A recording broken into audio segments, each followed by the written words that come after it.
Hi everyone, I know you are watching this content to accompany your sleep. So before we start, I want to know where you are watching from and what time you are watching.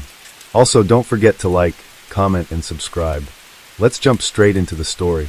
Corey Day Desmond was born March 18, 1980, at Torrance Memorial Hospital, and right from the start, she was the center of attention because she had to fight to survive. Due to a hole in her diaphragm, she had to undergo multiple surgeries. She was only given a 20% chance of survival, and miraculously, she not only survived, but she thrived. Friends and family of Desmond knew her as a smart, self-confident young woman, unafraid to express her opinion, who was energetic and full of affection for those she cared about, who were many. Desmond graduated from North Torrance High School and earned a master's degree in criminal justice from Long Beach State. Unsure of her calling in life, she changed her mind and decided to become a teacher. Her goal was to teach autistic children. A week after her death, a notice came in the mail that she had earned her teaching credential. She was loved by many and friends to all. She was sweet at times, but could be tough as nails. She could command a bar full of patrons when she wanted, and all the while be singing one of her favorite karaoke songs such as Black Velvet or These Boots Were Made for Walking, and once again, being the center of attention. It was that secondary family that Corey acquired while working in those various establishments that kept her going back despite what her family wanted her to do.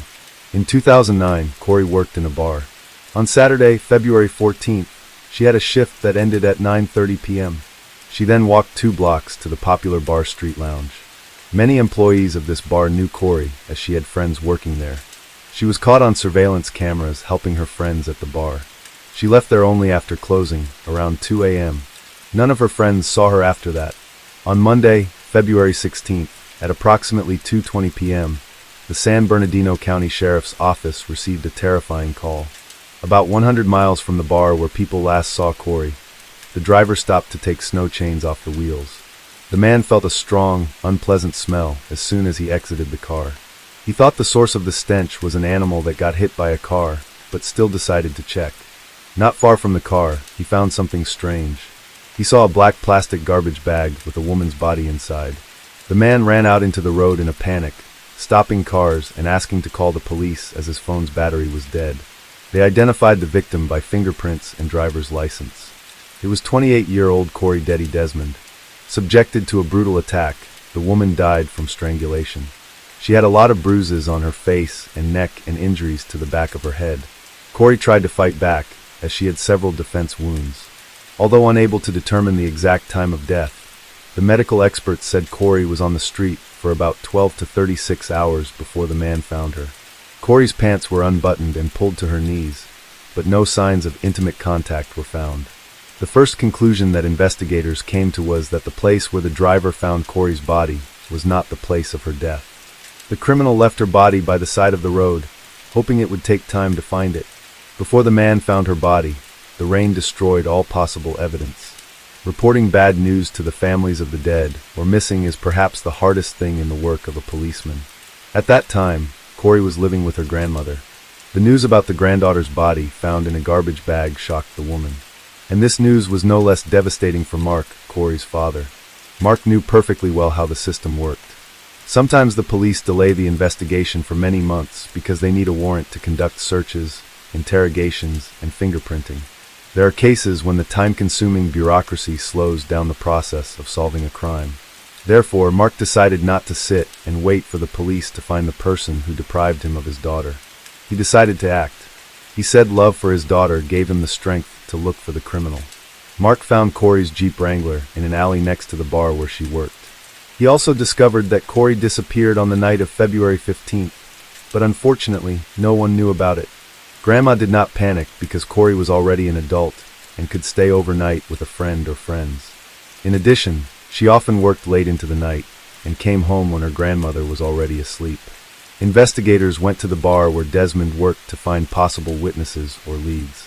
They talked to other employees and learned that Corey finished her shift at 9:30 p.m. and then went to another bar. She often did that. Her friends worked at that bar, and Corey often visited them at the end of her shift. She helped at the bar or chatted with friends while sitting at the counter. Besides, it brought her extra tips. Bar visitors knew her face well, and many perceived Corey as another employee. Surveillance cameras confirmed the words of the visitors. They captured the girl helping her friends at the bar. Unfortunately, a bartender's job is not only to pour drinks and entertain the interlocutors. Sometimes, after drinking alcohol, some people stop controlling their emotions and their behavior becomes inappropriate. That evening, Corey was unlucky enough to meet such a person. According to eyewitnesses, she argued with some man who behaved provocatively. He bothered women and unceremoniously touched them, making unflattering compliments. While everyone was silent and did not dare to put this man in his place, Corey stood up for the bar's visitors. In other words, the girl explained to the man that he was not welcome there. The violent guest was furious, but still agreed to leave. Corey continued to help her friends and made drinks at the bar as if nothing had happened. That evening, she consumed alcohol, but it did not affect her behavior. After 2 a.m., she left the bar alone and planned to go home. But as we now know, a man found Corey's lifeless body 100 miles from the bar the next day. Mark gave the police all the information he could find. Through television, he appealed to everyone to report any crucial information for the investigation. Meanwhile, the police identified the man Corey quarreled with before her death. During a conversation with investigators, the man said he did not know who Corey Desmond was. However, he did not deny having a big fight with the girl in a bar on February 14th. The man said alcohol made him uncontrollable, confirming that they kicked him out of the bar. Right after that, he went home to sleep. The suspect denied any involvement in the crime. He agreed to take a polygraph test and let the police search his house and car. They carefully examined the suspect's car. After all, there could have been traces like bloodstains, hair or something belonging to Corey. The car was dirty both inside and outside, and yet forensic experts did not find any evidence there. While searching the man's house, they found nothing indicating his involvement in the crime.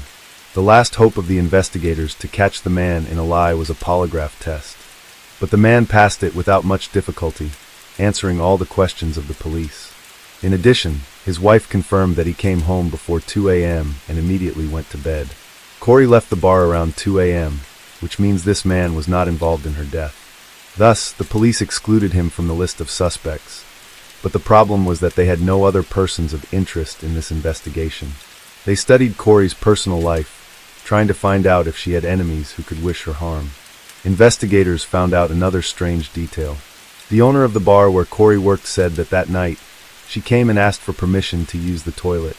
But since the bar was closed, he refused the girl's request and advised her to go home. It was about 2:20 in the morning.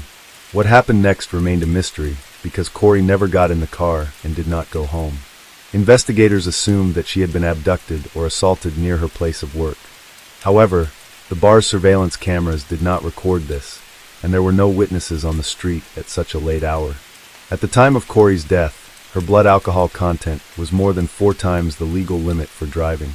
It was unclear whether she planned to use her car or was looking for other ways to get home. Unfortunately, she did not meet anyone who would help her that night. A month later, the investigation reached a dead end. The police checked all the versions and clues, but found no new suspects. Corey's father, Mark, wasn't going to give up. He rented 3 billboards on Artesia Boulevard in Redondo Beach. The billboards contained a photo of his daughter with the question, "Who killed Corey Day Desmond?" The man offered a $15,000 reward for any information helpful to the police. "I'm going to keep them up there to let people know the guy is still out there," Mark Desmond said. "Maybe it will save somebody." To some extent, this story is similar to the one of Alexandra Kemp. The latter's father, Roger, did everything to find the criminal, and billboards played a crucial role in solving the crime. If you haven't watched this story yet, click on the link at the end of this video.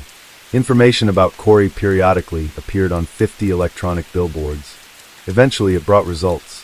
In May 2009, the phone rang at the police station. A woman named Tiffany saw one of the billboards with a photo of Corey. Thanks to this woman, the police were able to solve this case. Tiffany spoke very quietly. The woman was experiencing stress and severe fright. She rambled as if she didn't know where to start. Then she finally focused and said, "Hello, my name is Tiffany. I think my boyfriend, Tony Lopez Perez, killed that bartender girl, Corey Day Desmond. Please check him. He's behaving strangely, but I'll tell you more when we meet." Tiffany called several times to arrange a meeting with the detective. During their conversation in the park, the woman told him about her suspicions. According to her, on February 14th, she and Tony planned a romantic Valentine's Day dinner. She spent the whole evening preparing for a date. Tiffany took the children to their grandparents, visited a beauty salon, and bought a new red dress. Tony loved it when she wore red clothes. It drove him crazy. The guy was working that day, but had to return home around 11:30 p.m. Tiffany waited for Tony almost all night. The woman tried to contact him, but he did not answer calls and messages. Tony returned home at 4:30 in the morning and, as if nothing had happened, said he was too drunk to go home. He said he fell asleep in his car. Tiffany mentioned that Tony rarely cleaned the interior of his car. However, after a few days, he bought a whole set of cleaning products. He washed the car thoroughly, not letting her help. The guy's behavior seemed strange, but at that moment, she did not attach much importance to it. A few days later, Tony sold his white Dodge for almost nothing and bought another car. He also changed his phone number for no apparent reason. A little later, they had a joint trip to Big Bear Lake. They chatted along the way, and everything seemed normal until Tony suddenly stopped the car on the side of the road. He turned to Tiffany and asked her, "Do you think this dead girl, what was her name, the bartender, was dumped here? I'm almost 100% sure that the police found her body here." Tony Lopez Perez and Tiffany were lived together for about 4 years. They had a 6-year-old son together, but they never married. He was a hard-working man and got along well with everyone. He has never had any problems with the law. Perez came from a large family with 8 siblings. His parents grew up in the LA area, and Perez attended high school in Manhattan Beach. Tony's absence on the day of Corey's death, cleaning the car and urgently selling it, a strange trip, and an equally strange comment about where the police found her body, a change of phone number, and odd behavior. Putting all these facts together, Tiffany realized that Tony could be the one who took the life of Corey Desmond. She didn't want to believe it. The investigators decided to talk to Tony and went to his house. To prevent him from suspecting anything, Tiffany agreed to play along with the police, not telling him anything about this conversation. It looked as if they were conducting a routine interview of people to find witnesses in the Corey Desmond case. Tony looked calm, like a person with nothing to hide. He wasn't nervous while answering all the questions. He said he didn't know her, mentioning he had only seen Corey in the newspapers. However, to arrest Tony Lopez Perez for taking the life of Corey, they needed hard evidence. Thus, the police found the new owner of the Dodge that Tony sold shortly after the news of Corey's death. The new owner confirmed that Tony sold him his car for a low price. He allowed the police to check the vehicle for any evidence. Tiffany said Tony cleaned the interior thoroughly before selling his car. However, when the experts applied luminol and used an ultraviolet lamp, it became evident why Tony Lopez Perez got rid of his car. The interior of the car lit up in bright blue. The police asked Tony to come to the police station. They didn't tell him anything about the find, so he wouldn't run away. At first, he claimed he had never seen Corey, but later changed his testimony, saying he saw her near the bar and whistled at her. As soon as the police noticed that the man was changing his testimony, they showed him photos of the car he had sold and said that they had found crucial evidence there. This time, Tony claimed to have seen Corey outside the bar. Standing under a street lamp, she suddenly lost consciousness and fell on the sidewalk. He tried to help her, but she did not regain consciousness. Then he started slapping Corey on the cheeks.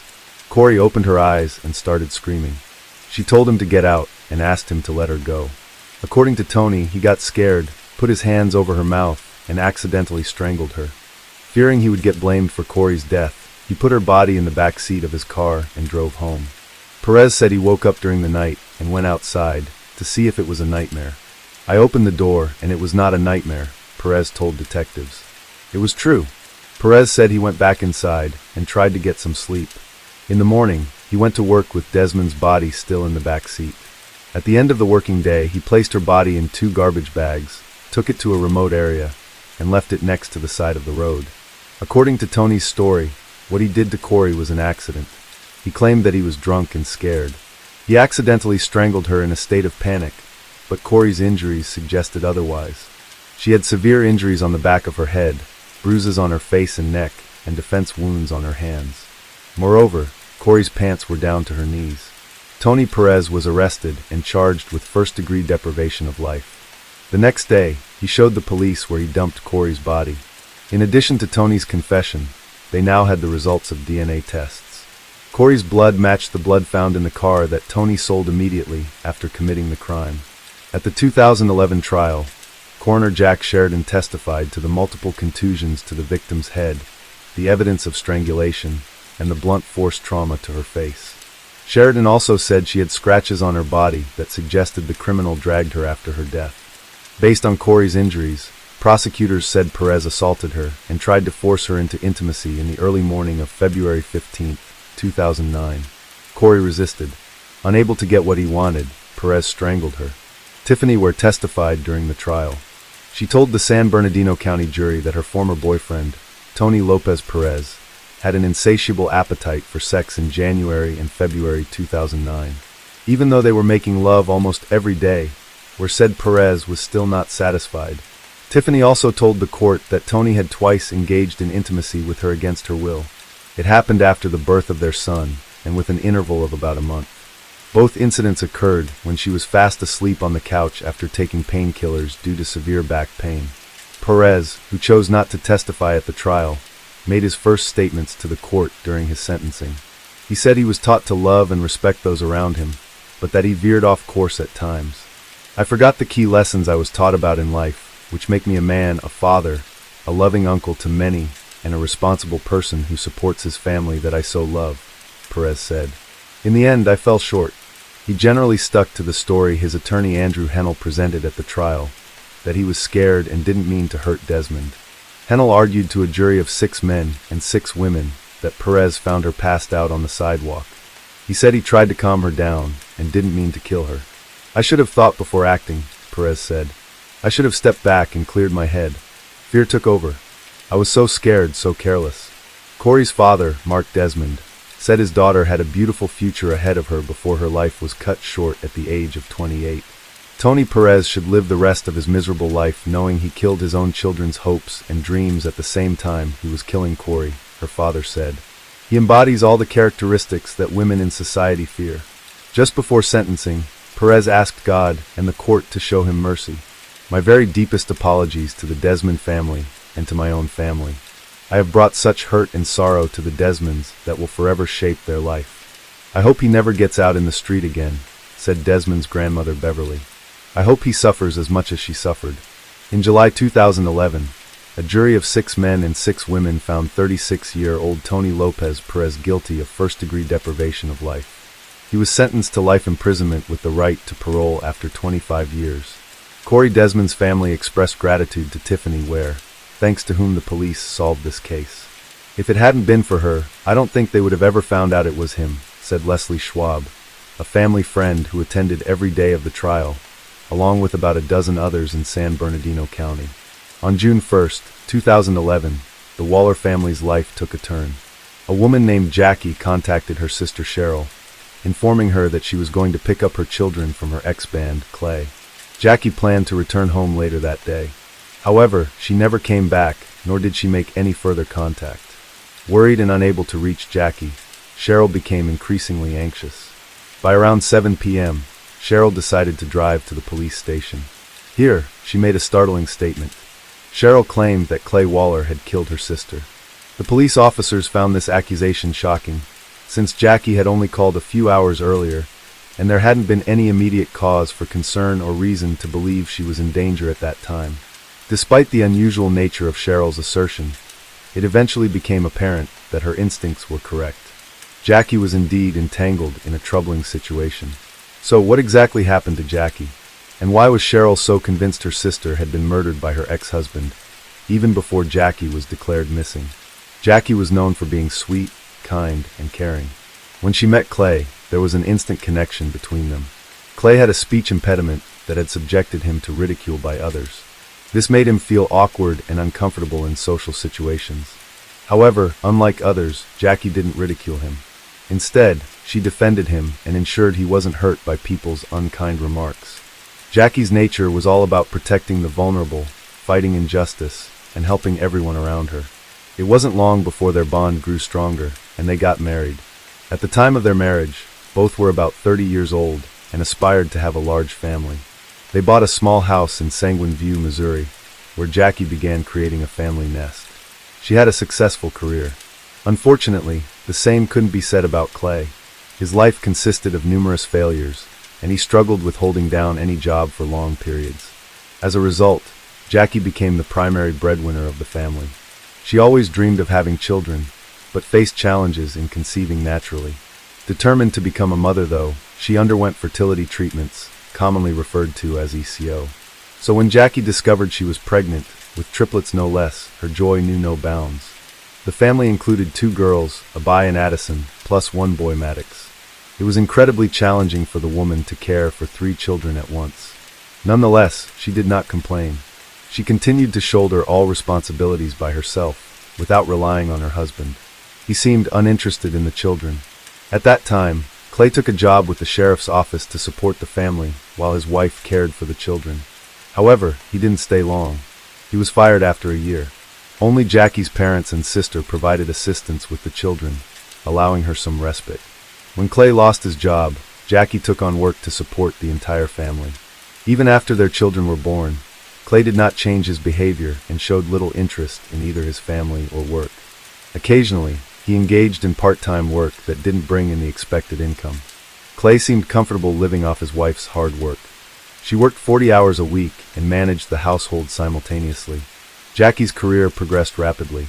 She soon secured a management position at an insurance company branch. This advancement further relaxed Clay's attitude toward financial responsibility.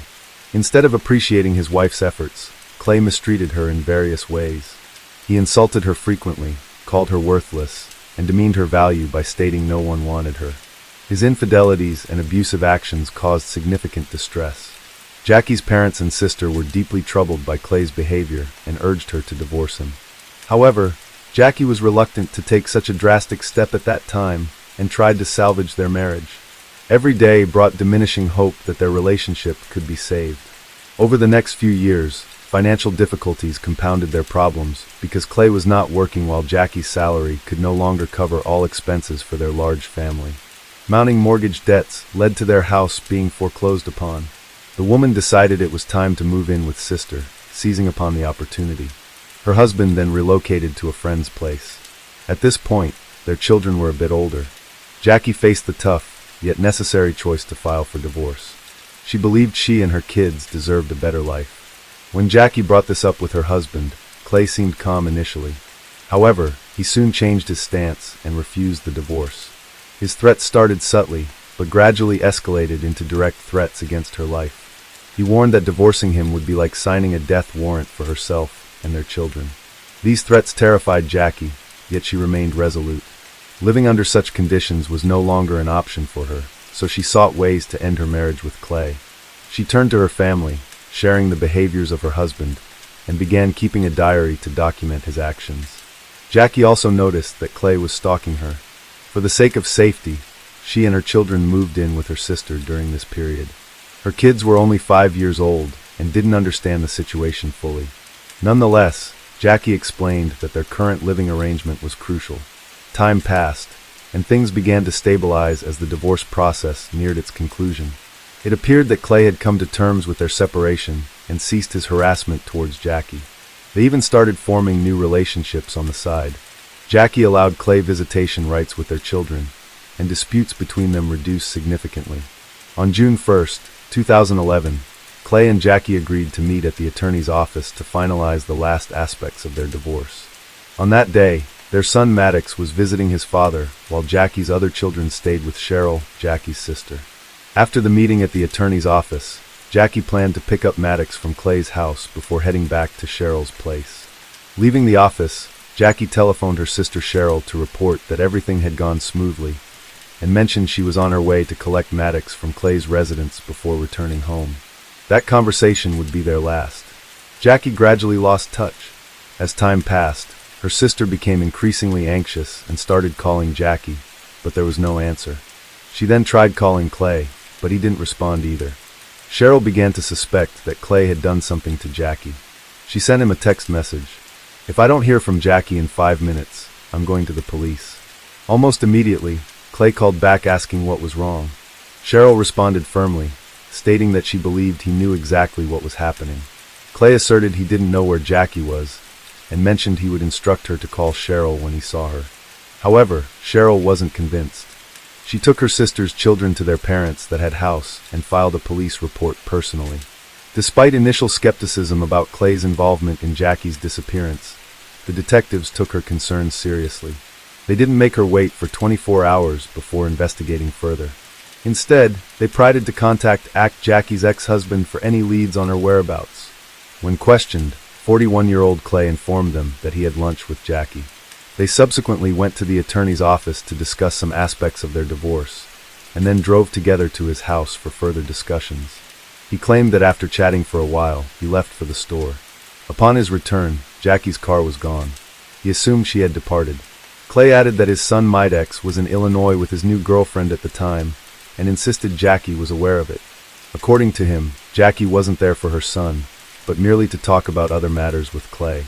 However, Cheryl found his statements implausible and inconsistent with what she knew. Jackie made it known that her visit to Clay's house was solely for seeing her son. She had no intention of discussing anything else with him, especially given that she wouldn't have allowed her son to be far away with another woman. Noting these discrepancies, Cheryl managed to convince the investigators that Clay's account lacked credibility and suggested he might be concealing crucial information about Jackie's disappearance.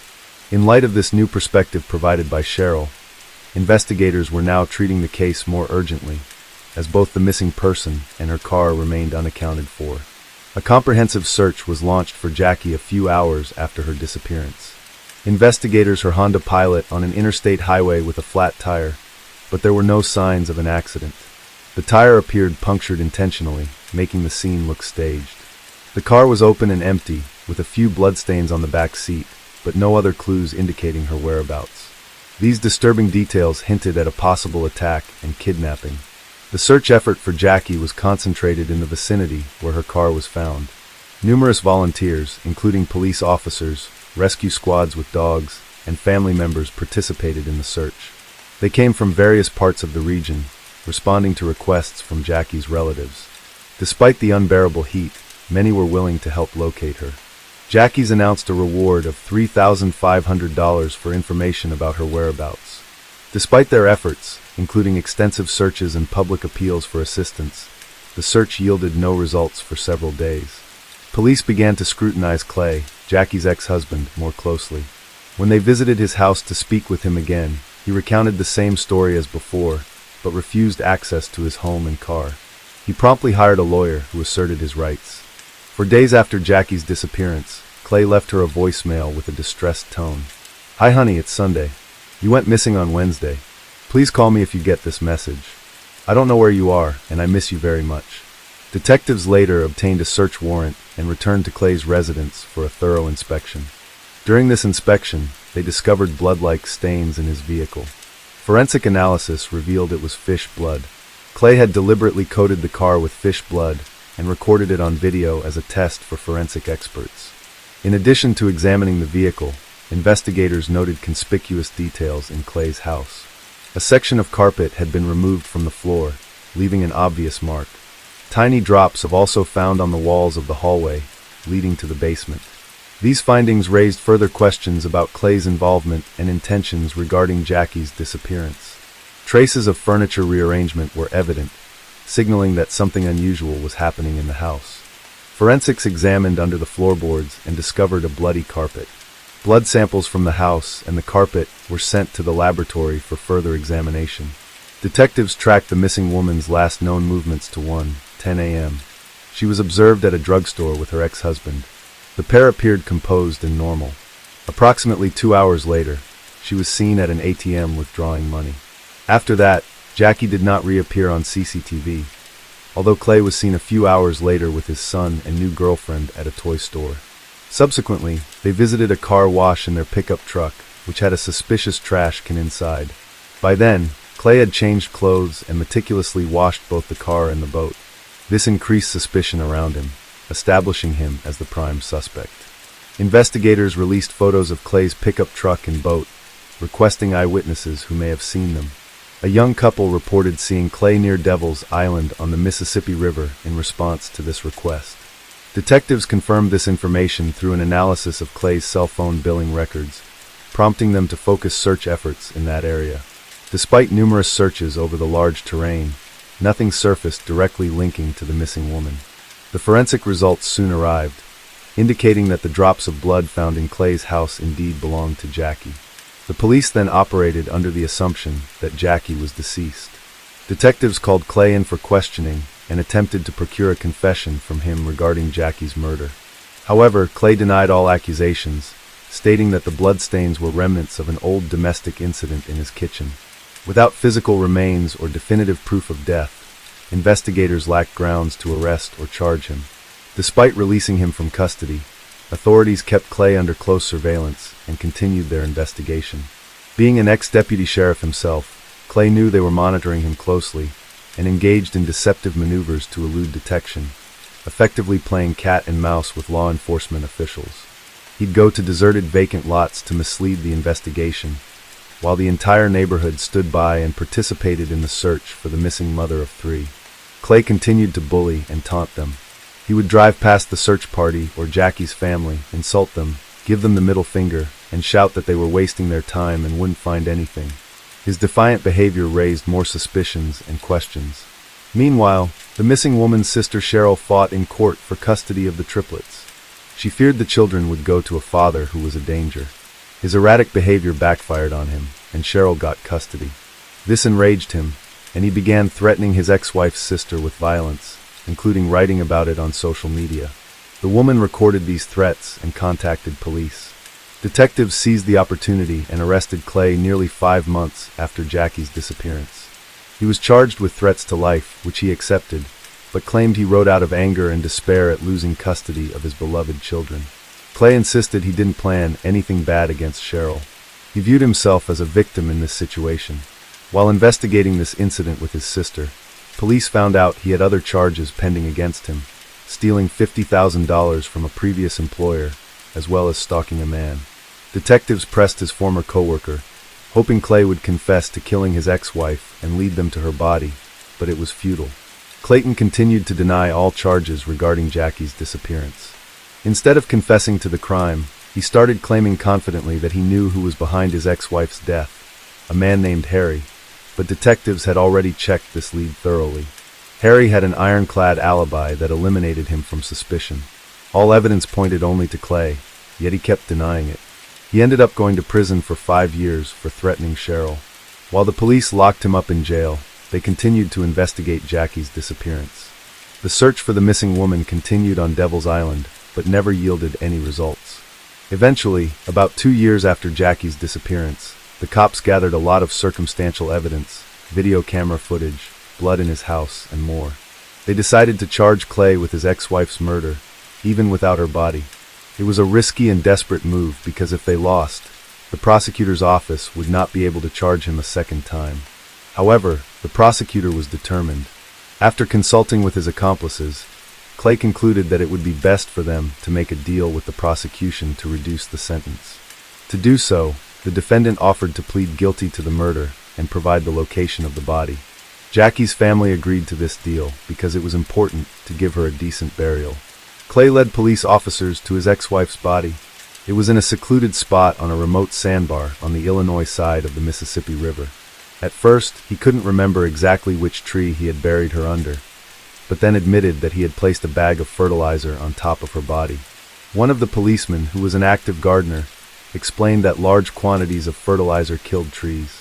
They looked around and found 3 dead trees that were of interest to them. They excavated there, and under one of the trees, they did find Jackie's body wearing the same clothes she had last been seen in.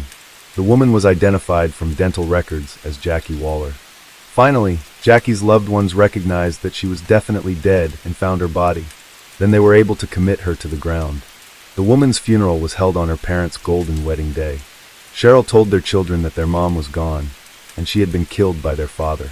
This event was a great shock to the children, because they lost both their mother and father at once. The children developed a deep aversion to Clay and refused to communicate with him henceforth. As part of the agreement, Clay had to officially confess to the murder of his ex-wife and provide specific details. He explained that the initial thoughts of murder began to surface about a year before the tragic event, when Jackie announced their separation. Despite this, he tried to suppress those dark thoughts, as Jackie was the mother of his children. However, he couldn't bear the idea of her taking his children away. He warned Jackie that such actions would have dire consequences for her, but she didn't heed his warning, which he considered her fault. The night prior to the murder, Clay traveled to a secluded area on Devil's Island to dig a grave for Jackie. According to him, their divorce proceedings were generally progressing smoothly. On that particular day, after a visit to their lawyer, they had a conversation in which she suggested they engage in intimacy one last time. They then went back to his home, where they talked in the kitchen.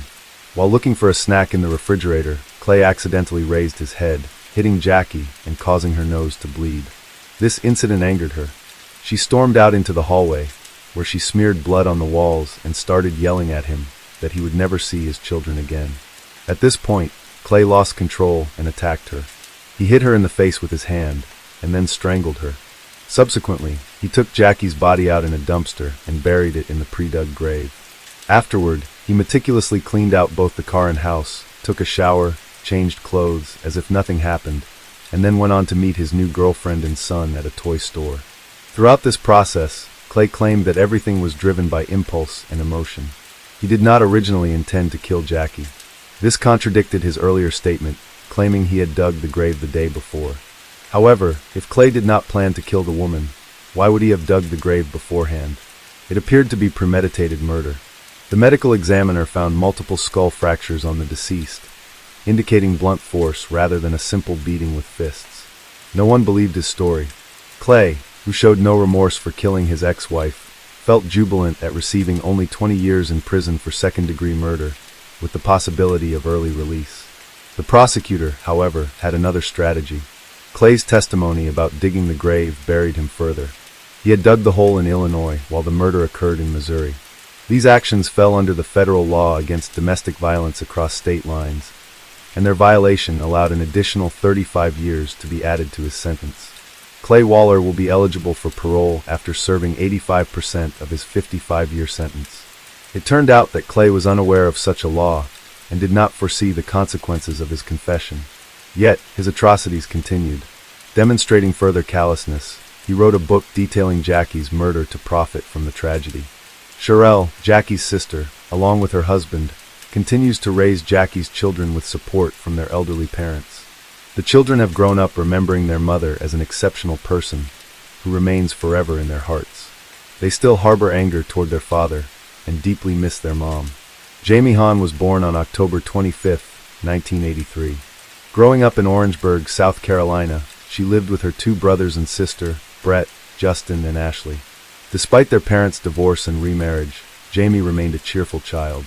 She attended a small yet renowned private prep school, celebrated for its educational excellence. In junior high, Jamie visited the University of North Carolina with her classmates. She instantly fell in love with the campus and aspired to attend. Even as a student, she aimed to impact others' lives by joining the board of the Center of Hope to support troubled teens. Later on, Jamie engaged in various political campaigns. One notable campaign was Senator John Edwards' 2008 presidential run, a competitor to Obama. During this campaign, Jamie emerged as a prominent figure in North Carolina's Democratic Party. During one campaign, she met Nation and formed a deep professional relationship with him that later evolved from platonic to romantic. 4 months after their first romantic moment, they announced their engagement and married on April 18, 2009. Their intense love was anchored in a deep friendship. Jamie and Nation thrived in their respective careers. Jamie ran her own political fundraising consulting firm, while Nation was a well-known online strategist aiding politicians and nonprofits with their campaigns. Described by friends and acquaintances as exceptionally kind, tender, and generous, the couple was well regarded.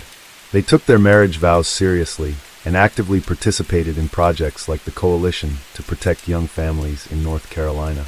Although they were childless at that time, Jamie and Nation planned on starting a family soon. They both enjoyed vibrant social lives. Jamie was known among her friends and family as a compassionate individual who had the ability to spread happiness wherever she went. Her talent and enthusiasm for politics led many to foresee a promising future for her. However, unexpectedly, their seemingly perfect world suddenly fell apart on April 22, 2013. Around 5:20 p.m., Jamie frantically ran from her house and sprinted a few dozen meters before collapsing unconscious in a neighbor's yard. Her body was drenched in blood. Onlookers on the street were shocked by the scene, and shouted for someone to call 911. A neighbor, who saw the turmoil unfolding in his yard, immediately phoned emergency services. Through Jamie's disoriented words, he understood that someone named John, who seemed to still be inside her house, had assaulted her with a knife. He quickly applied a towel to the numerous wounds on her abdomen and urgently summoned an ambulance and the police. Arriving patrol officers traced the blood from the neighbor's yard back to the Hahn residence. Encircling the house, they commanded the individual inside to exit with hands raised. Moments later, a disheveled bald man emerged on the porch. The officers noted he bore wrist injuries and a stab wound in his abdomen. Due to his injuries, this unidentified man was transported to the hospital in an ambulance, escorted by a police officer. En route to the hospital, the wounded man grew distressed and tearful, expressing regret that this hadn't occurred sooner, and repeatedly murmuring a desire to die. Following his medical treatment, the police endeavored to ascertain his identity, reasons for being in the Hahn residence, and circumstances leading to this tragic event.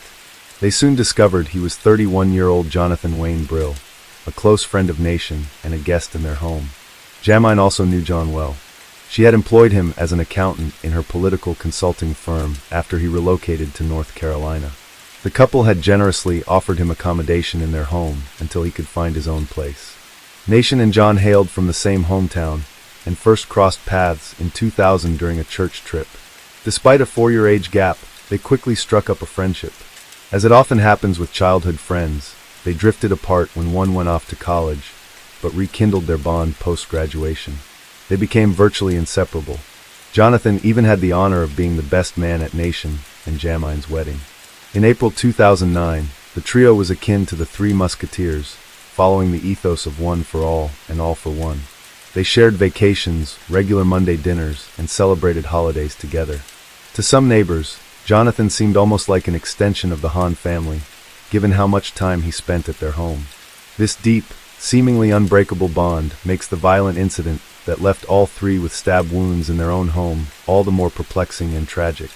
Every Monday, Jamie and Nation would host their mutual friend Jonathan for dinner. On that particular day, Broyhill arrived earlier than usual with the intention of discussing recent campaign details with Jamie.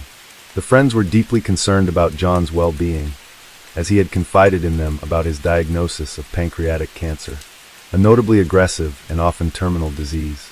The Hahns, in their caring nature, accompanied Jonathan to his medical appointments and were consistently present, offering every possible support in his arduous battle for life. There was an instance when Jamie, overwhelmed with emotion, asked Nation if they should consider having a child soon, so that their future offspring might have the chance to know Jonathan. Such was their affection and regard for their friend. They wished even their yet-to-be-born child could have the opportunity to bond with him. The recent diagnosis of cancer was a harsh blow, but it wasn't the first health challenge Broyhill had encountered. Over the years, John had experienced multiple hospitalizations. He had once revealed to Nation that he was diagnosed with multiple sclerosis during a gallbladder operation. Consequently, the Hahns invited Jonathan to live with them temporarily, offering care and support until his health improved. On that fateful Monday, Jamie and Jonathan were already engaged in work-related discussions in the kitchen when Nation arrived home and headed upstairs to change. Nation was startled by Jamie's screams calling out his, and then John's, name. Assuming that Brill may have fallen ill given his medical condition, Nation hurried downstairs midway. He was met with Jamie's terror-stricken voice, crying out that someone was trying to stab her. Rushing into the kitchen, Nation was confronted with the horrifying sight of his wife on the floor, bleeding profusely. John stood over her, wielding a large kitchen knife. As Brill started advancing towards Nation, knife raised threateningly, Nation froze in disbelief. How could such a nightmare unfold in mere minutes? In a desperate act of self-defense, Nation grabbed the knife blade with one hand, while striking John in the face with his other hand. Amidst this chaos, he frantically urged Jamie to run for safety, attempting to subdue a man who until moments ago was his closest friend seemed almost unreal. Despite her grave injuries, Jamie miraculously managed to rise from the floor and flee through the side door of their home. Once she was out, Nation, overcoming shock and tumult, pushed Jonathan aside and hurried after his wife. Outside, Jamie desperately made her way to the nearest neighbor's house for help. Unfortunately, no one responded to her urgent knocking. Summoning her remaining strength, She attempted to reach the next house, but collapsed unconscious in their yard due to her overwhelming injuries. Alerted by the commotion and drawn by the screams, passers-by quickly came to her assistance, while a neighbor called for an ambulance and the police. Meanwhile, Nation, panicked, searched frantically for Jamine. Following the trail of blood led him to discover her in a neighbor's yard. She was conscious but in agony, clutching her side. Kneeling beside her, he took her hand and tried comforting her with promises of recovery and future anniversaries and vacations by the sea, though tears streamed down his face. As he spoke, clutching Jamine's hand, Nation was overwhelmed by thoughts of a life without her and unable to fathom how their peaceful life had taken such a sudden turn. As they awaited help, a neighbor swiftly brought a towel to press against Jamine's bleeding abdomen. Unfortunately, the towel was quickly soaked with blood. Another compassionate neighbor elevated Jamine's legs onto a bag of leaves, trying to give some comfort. The ambulance was on its way, but to the onlookers, the wait felt endless, even though it was only a few minutes. Jamine's breathing grew labored, a clear sign of her critical state. When the paramedics arrived, they promptly administered life-saving measures. Nation, having suffered severe cuts to his hand while wrestling with the knife, also desperately needed medical attention. Both he and Jamine were rushed to the hospital. During transport, Jamine lost consciousness, and upon arrival was taken immediately for emergency surgery. Meanwhile, Nation, overwhelmed with worry for his wife and oblivious to his own pain, received stitches. He was in such shock that he repeatedly tried to enter the ICU, desperate for any updates about Jamine, but was denied access. Seated anxiously on a hospital bed, Nation was tormented by thoughts of Jamine's condition. Over a dozen stab wounds, a severed artery, and severe liver damage, his only solace during those excruciating moments was hoping and praying for her survival. By some miracle, Jamine did survive the surgery initially. But tragically, this hope was short-lived. She never regained consciousness. 2 days after this harrowing ordeal, Jamine succumbed to her injuries. The autopsy revealed a grim reality. She had sustained 24 stab wounds across various parts of her body, including her face, neck, back, hands, and forearms. However, the most lethal injuries were inflicted on her abdomen and chest, resulting in catastrophic damage to her lungs and liver. Meanwhile, Jonathan Brill had inflicted wounds upon himself and was hospitalized for 8 days to recover from his self-inflicted injuries. On Tuesday, April 30th, 2013, still needing medical attention with bandages on both wrists, Brill was transported on a stretcher to the magistrate's office in Wake County. The individual was formally charged with first-degree murder in the case Jamine Han, and assault with a deadly weapon on Nation Han. Due to the severity of the charges, he was held without bail and at Central Prison in Raleigh. This facility was specifically chosen because it housed a hospital wing, ensuring that Bryhill would continue to receive the necessary medical treatment while in custody for his crimes. The tragic and sudden loss of Jamine profoundly impacted many, leaving a lingering question. Why would someone she considered a best friend commit such a horrific act, robbing her of her future? In the wake of the tragedy, speculation swirled within the community about a substantial amount of money that had gone missing during the election campaign, managed by Jamine's team. Jonathan Brill, who had served as the accountant, officially ceased working for the company at the end of 2012. Despite this, he remained responsible for providing Jamine with financial details and assisting in the preparation of financial reports. It was suspected that Jamine might have discovered the missing funds, which totaled over $50,000, and confronted Jonathan about this discrepancy. This confrontation could have triggered his violent outburst. On April 22, 2013, Jamine had invited Jonathan over for their regular Monday dinner and intended to discuss the company's financial issues. The exact sequence of events during Nation's brief absence remains unclear. However, it is widely believed that Jamine might have challenged Jonathan regarding the missing funds during this time. As time passed, Nation's physical wounds began to heal, but emotional and psychological scars remained deep and unhealing. 6 months following this devastating event, Jamine's family and Nation, her grieving husband, scattered her ashes near Pulaski Memorial Baptist Church. This place was significant because Jamine had dedicated her time and efforts as a volunteer there. In a poignant twist of fate, just a week before the tragedy, the Hans had requested the church's pastor to pray for Jonathan, who they believed was battling cancer.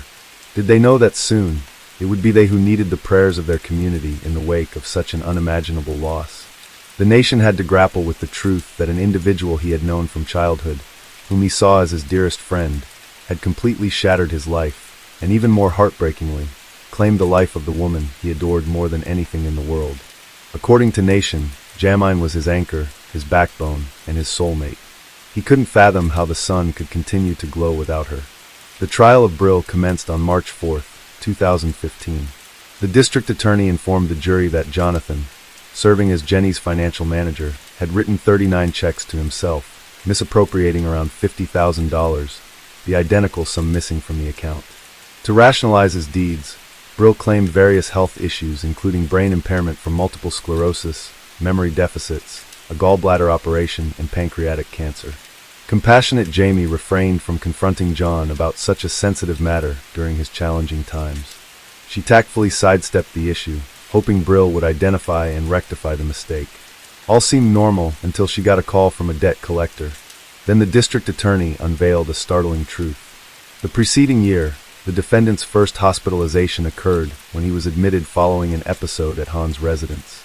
Prior to that, Jonathan hadn't sought any medical treatment, as his health records confirmed. All along he had deceived Jamie and Nation about his health conditions.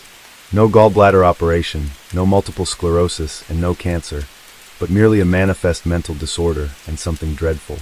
Within the search history revealed that the man had been seeking information on pancreatic cancer and specialists in this particular field, evidently to lend credibility to his falsehoods. He also looked up cruises that could be taken without a passport. John had arranged a one-way journey to Las Vegas for April 23rd, but canceled it on the 22nd, merely 2 hours before assaulting Jamie with a knife. Jonathan admitted to the authorities that he had indeed misappropriated the campaign funds and fabricated all his medical conditions. When the Hans escorted him to medical appointments, waiting in the car as devoted, caring friends, he merely roamed the hospital halls. In recent times, Jonathan grappled with depression and suicidal inclinations. He confessed to being tormented by voices urging him to harm others. He purchased the knife for himself, supposedly planning to use it in Vegas to end his life. Yet, he believed Jamine would confront him about the financial irregularities. When she did, he began to inflict wounds on himself. Jamine attempted to intervene, but at that point, he was so deranged and furious that he started assaulting his friend impulsively. Jonathan recalled attacking Jamie, yet parts of this episode were wiped from his memory. His lawyer and Jonathan himself realized that fully dismissing the charges was unfeasible due to the overwhelming evidence of his guilt. Still, they aimed to argue for temporary insanity to lessen the sentence. Before the jury retired to deliberate, Nation Han was allowed to speak. With a voice filled with sorrow, he expressed, "We lock our doors at night to block out the world's evil, but it's chilling to think what occurs when evil holds the key." He addressed these words to his former best friend. On March 19, 2015, the jury announced their decision. They ruled Jonathan Brill guilty of first-degree murder of Jamie Han and the attempted murder of Nation Han. The judge issued a life sentence without parole. Jamine's intentions were utterly pure, and her death was so senseless that even Jonathan later acknowledged in an interview that if he had been honest with the Hans, she would have forgiven him. Suddenly, their closest friend became their worst fear. This story defies any rational explanation. Hello friends, today we're going to take a look at another horrible case with you. The case of Luz Maria Lopez. Luz Maria Lopez was born on March 17, 1995, in the small town of San Cristobal Verapaz. Her family was simple and modest. Her parents were Armar Alice and Brian Lopez. Luz Maria was the youngest of 2 children. She grew up with her older brother, Omar. As an infant, she faced a life-threatening intestinal obstruction. To save her, doctors performed a complex operation without guarantees of success. Her mother prayed fervently for her recovery and firmly believed that her daughter would pull through, and she did. The surgery at an early age did not impact Luz Maria's development. Throughout her school years, Luz Maria actively engaged in sports, especially gymnastics and athletics. She also had a passion for classical choreography. Her creative nature made it easy for her to communicate and connect with different people, quickly forming friendships. Academically inclined towards the humanities, she excelled in her studies. After finishing school, Luz Maria contemplated higher education and opted for a prestigious state university. She decided to pursue a law degree and later specialized in criminalistics due to her genuine interest in this field. A significant moment occurred during her student years, when Luz Maria and her mother visited a car dealership in Coban, the capital of Alta Verapaz. It was Omar's 25th birthday that year, and they wanted to gift him something special, a motorcycle he had always dreamed of. At the showroom, a polite and attentive young consultant named Jorge welcomed them. He showed them various models and provided recommendations. Mother and daughter chose a model, but wanted to consult with the head of the family before finalizing their decision. They left with a business card from the dealership and Luz Maria's phone number for future reference. Soon after, Jorge called Luz Maria, not about the motorcycle, but on a more personal note. Over time, these calls became frequent until Jorge mustered the courage to ask her out for coffee. It was clear that he had a strong attraction to the beautiful, sultry brunette, but he was unsure how to initiate their acquaintance. Luz Maria also found this handsome young man appealing. When he proposed they meet, she agreed readily. Although the young man was a year younger than her, this slight difference didn't hinder their growing connection. Their romantic relationship blossomed almost immediately. Both felt it was love at first sight and believed in a future filled with happiness together. After only a few months, the couple chose to live together, despite their parents' disapproval of such haste. Soon after, they were married. Approximately 6 months later, they held a wedding ceremony, inviting only their closest friends and family to celebrate with them. However, issues arose on the day of the wedding. The banquet venue encountered a problem, which almost disrupted the entire event. The couple had to pay a significant additional amount to ensure the celebration proceeded as planned. Little is known about Jorge, Luz Maria's chosen partner. Born in 1996 in Santa Catalina, Latina in central Guatemala, Jorge was the eldest of 2 sons and grew up with his brother Pablo. Their family often faced financial hardships, balancing on the edge of poverty.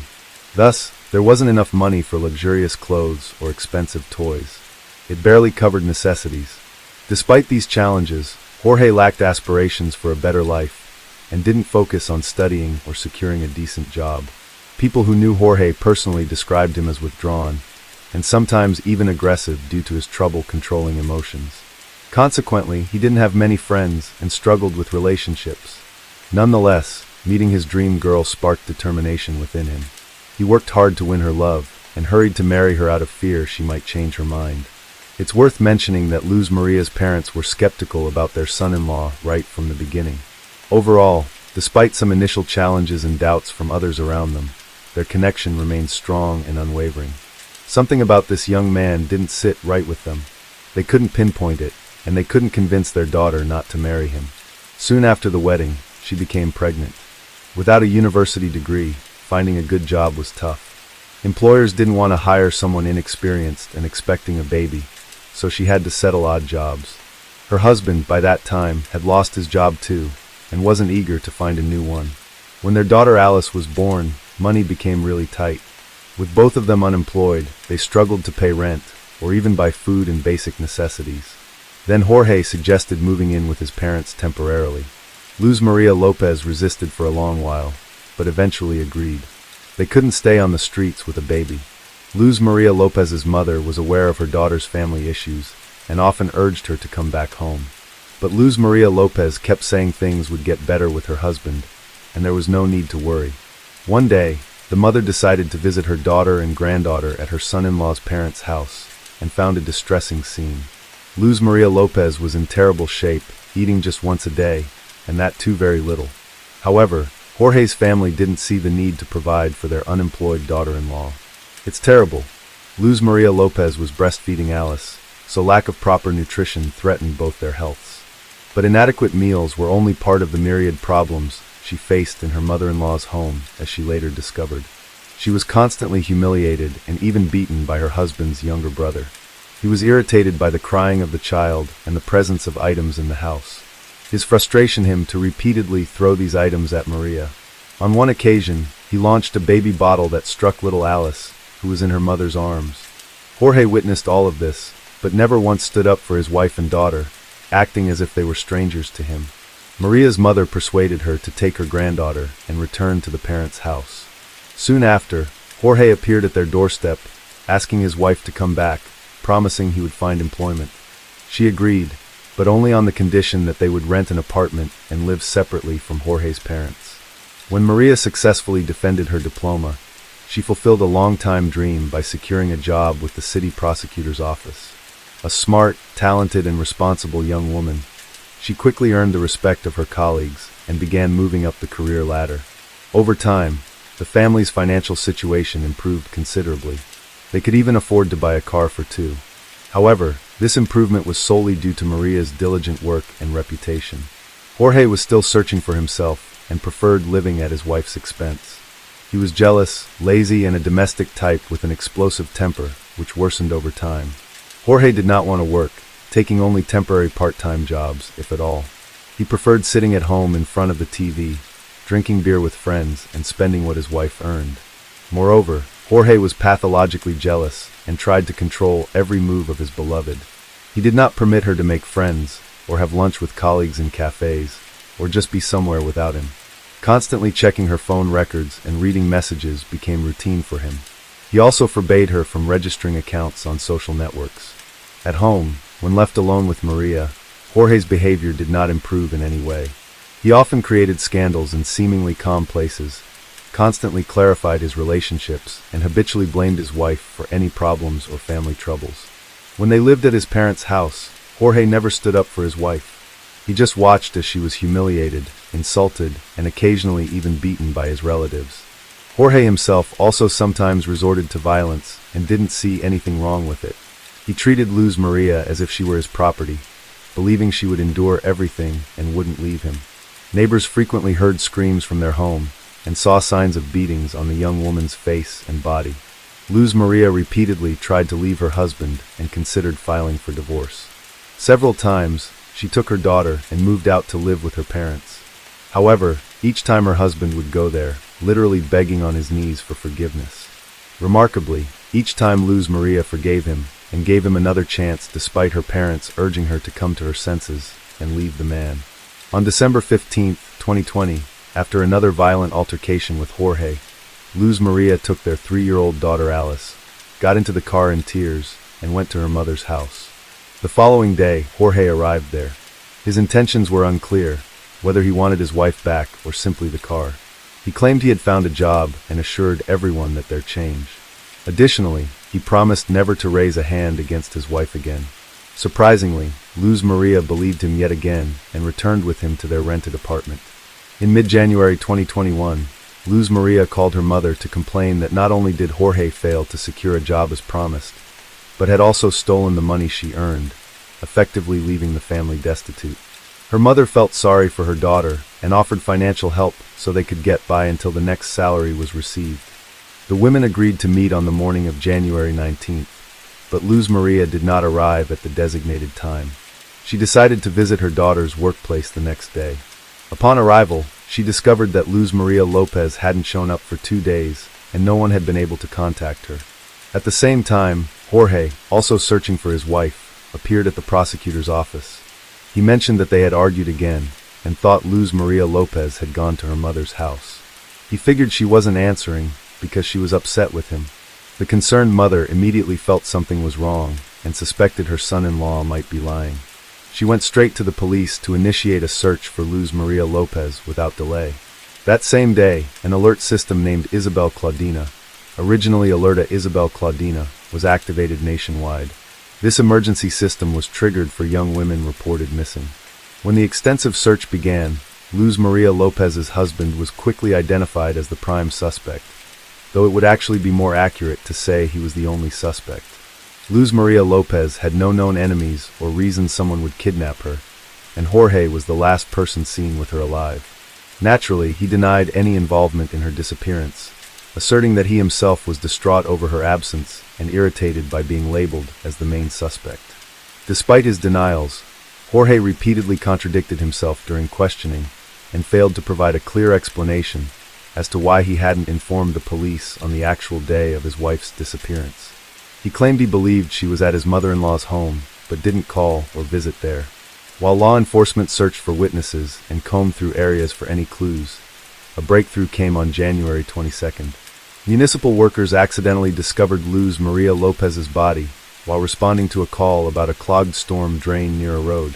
Upon lifting the grate to access the drain, They found an unusual large plastic bag containing something black inside. Upon closer inspection, the observers were horrified to discover charred human remains. They promptly reported this gruesome finding to the authorities. Upon arrival, the police officers speculated that the body might belong to Luz Maria Lopez, who was widely looking for after nationwide. Forensic experts later verified that the remains were indeed those of a young woman. Her parents and brother, despite the severe disfigurement caused by the fire, confirmed her identity with certainty. What's coincident is that the package containing her remains was found on the same street as the prosecutor's office where she had worked. This location lacked surveillance cameras and lighting. Despite how badly burned the body was, pathologists determined that she had been severely beaten before death. The cause of death was asphyxia, indicated by internal hemorrhages, multiple fractures sustained while she was still alive, and particles of dried blood in her nose and mouth. Additionally, there were deep marks on her neck, pointing to strangulation. At the time of discovery, no new suspects had emerged in the investigation. The victim's parents firmly believed that their son-in-law had brutally murdered their daughter. Consequently, Jorge was taken into custody while authorities examined his motive for committing such a heinous act. In addition to the investigation, psychologists and criminal analysts needed to scrutinize the marriage and family dynamics closely. During these proceedings, Ms. Lopez submitted a disturbing audio recording sent anonymously by a neighbor familiar with her daughter's household. This person had frequently witnessed domestic disputes between Luz Maria and her husband, but decided to record one such incident without realizing it would culminate in murder. The audio captured Luz Maria desperately crying for help, amid little sobs in the background. Ms. Lopez was horrified by what she heard, and lamented that if this witness had alerted authorities earlier, her daughter might still be alive today. The individual who captured the recording did not contact the police, nor did they visit the residence from which the distressing screams emanated. The authorities were unable to trace this anonymous person, making it impossible to involve them as a witness in the investigation. Consequently, the audio recording was included in the criminal materials. A key witness gave a detailed interview urging all citizens to stay vigilant and report incidents of domestic violence to the police, rather than merely documenting them with devices such as cameras. This approach, she stated, could potentially save lives. This crime triggered significant public outrage, prompting thousands to take to the streets in protest, demanding that the perpetrator be brought to justice. Jorge was promptly taken into custody, but persistently denied any wrongdoing. He claimed he personally drove his wife to work on that ill-fated day when she subsequently vanished. Street CCTV footage indeed captured their vehicle heading towards Luz Maria Lopez's workplace that morning. However, due to tinted windows, it was indiscernible how many individuals were inside. None of the video clips showed the car stopping or Luz Maria exiting.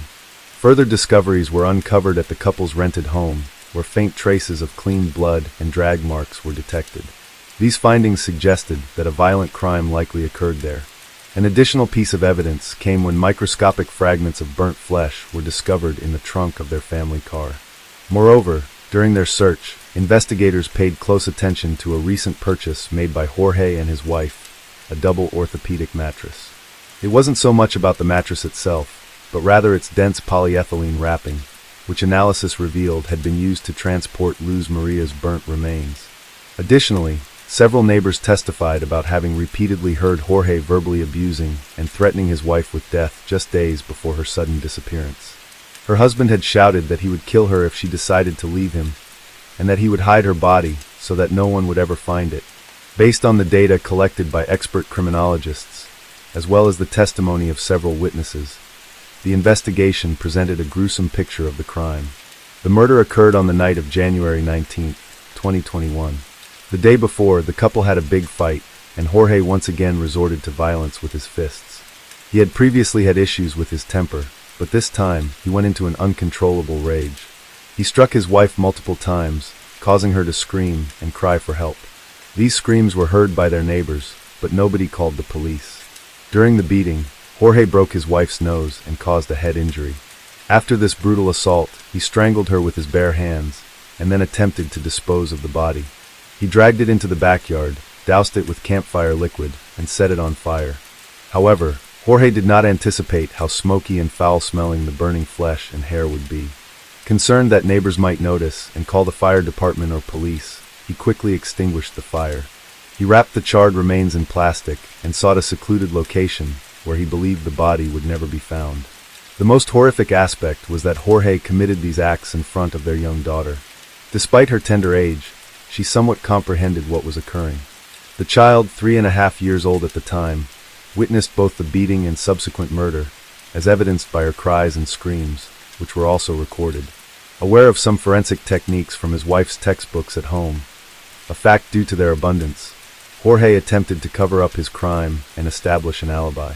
He found a dark stretch of road without lights or video surveillance cameras and disposed of his wife's body in a drainage sewer there, thinking he could go unnoticed.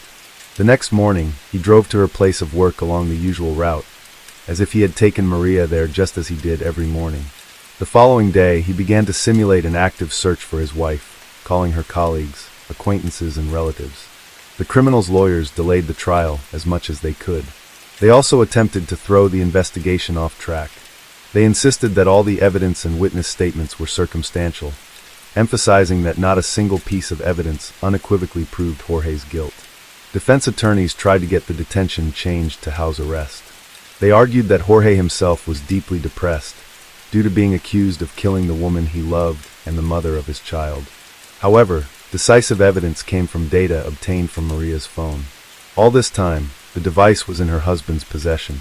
On the first day after the crime, several messages were sent from it to different people in an attempt to create the appearance that Maria was still alive. Tracking all movements of the smartphone, that day showed it was constantly in the same places as Jorge's phone. Despite this evidence, lawyers tried to turn it in favor of their client, claiming Jorge found his wife's phone and drove around with it searching for her.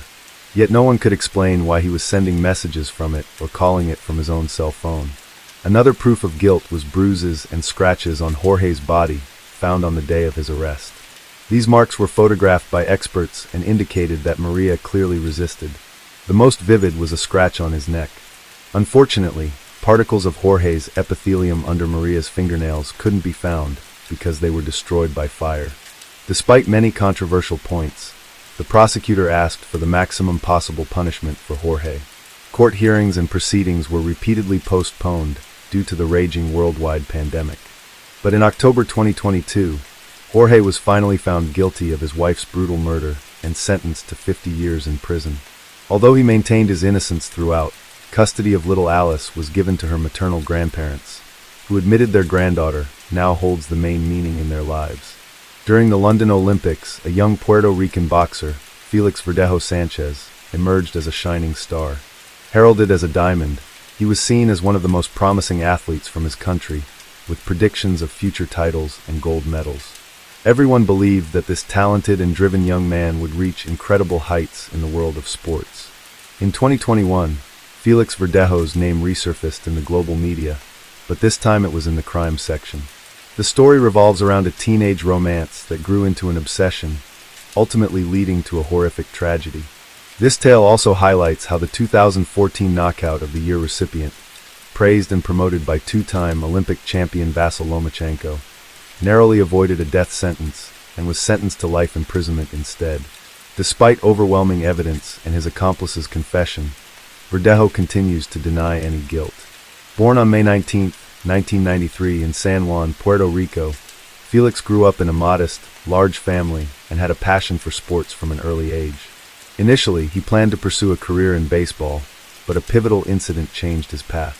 At 9 years old, after a quarrel and fight with a visiting friend's son, Felix's father suggested he take up boxing if he wanted to fight.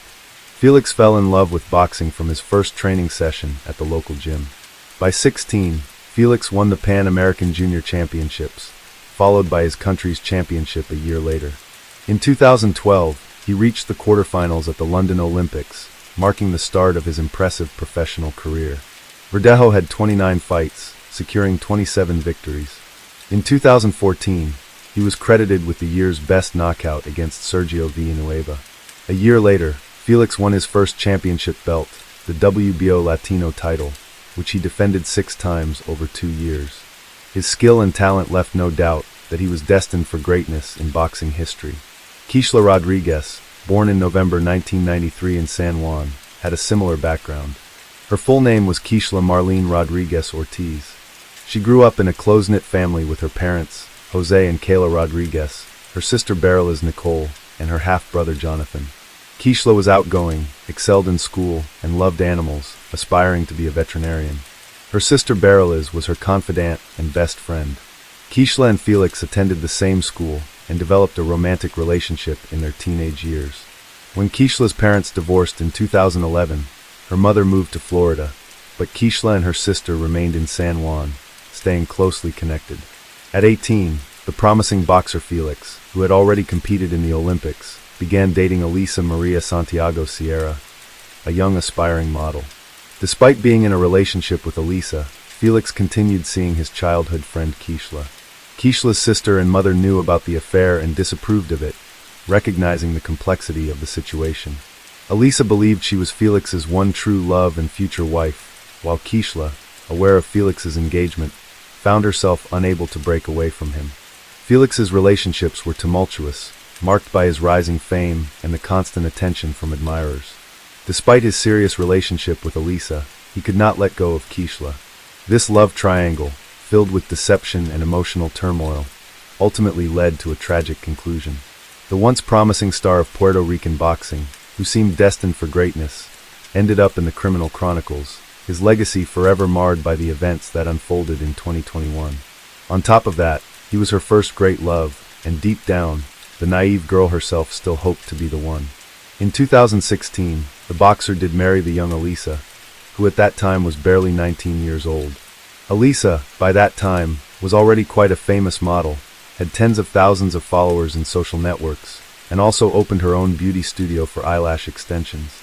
In August of the same year, just a few months after the wedding, the athlete got into a serious car accident when he was rushing on his motorcycle.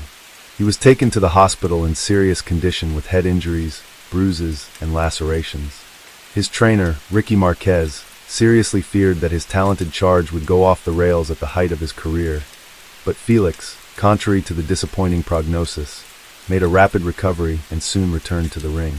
In September 2019, the boxer published in his profile in the social network a picture with Elisa, who was in a large term of pregnancy.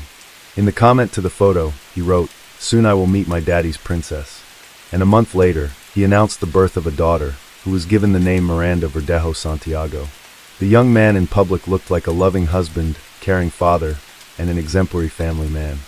But secretly from his wife, he continued to meet with Keishla, who could not let go. As Elisa later admitted, she guessed that her husband was cheating on her. But every time, he tearfully vowed to leave his mistress. Keishla repeatedly tried to break off this painful relationship, but Felix would not let her go. She had no other men, because the boxer threatened that if he found out about the fact that Keishla had someone, not good for her and her chosen one, Keishla herself, who had fallen in love with Verdejo since high school, continued to love him despite everything.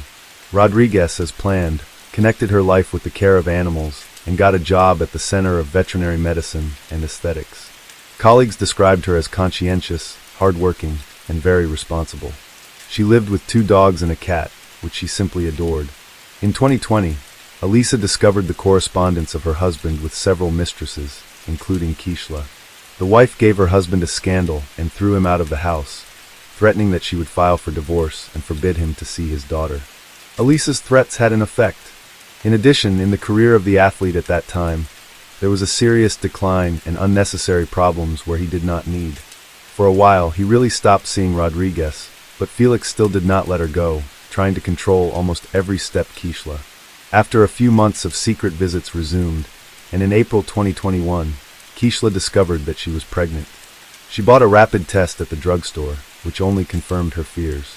She first called her sister, who was aware of her complicated relationship with the athlete, and told her everything. It was out of the question to have an abortion, because Keishla was already 27 years old, and she was ready to have a child, even if she had to raise it on her own. A few days later, Keishla broke the news to the father of her child, hoping in her heart that he would accept it, but Felix was not happy, to put it mildly. He got angry and told his mistress that she should go to the doctor, and if the pregnancy is confirmed, it will be necessary to have an abortion.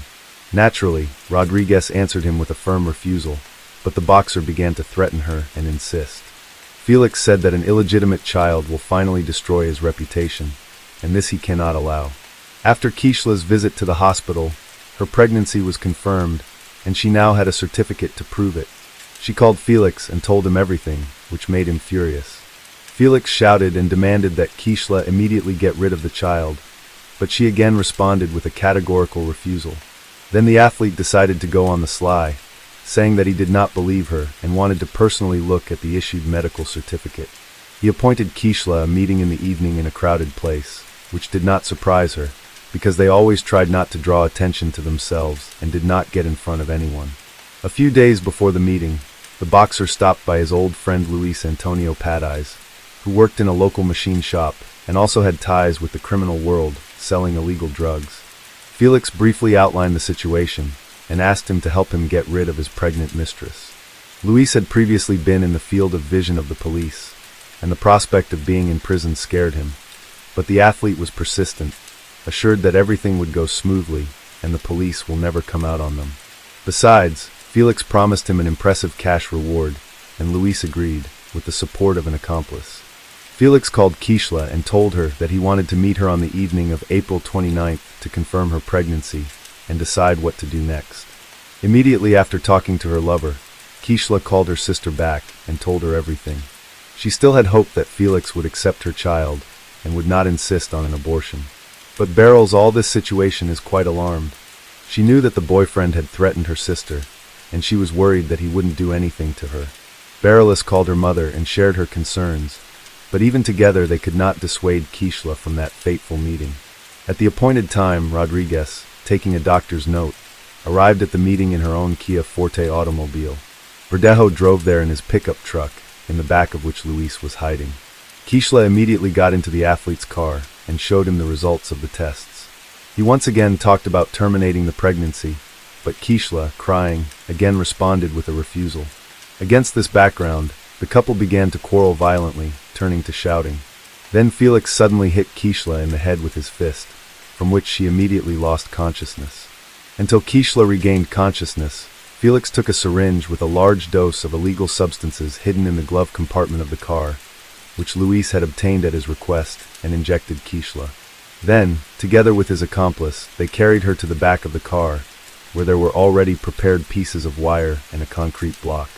The men tied Rodriguez up, attached the load, and then covered her with a tarp so that no one would accidentally see anything. Felix then returned to the pickup truck while his accomplice got behind the wheel of Kishla's vehicle. Together, they drove to the bridge over the San Jose Lagoon.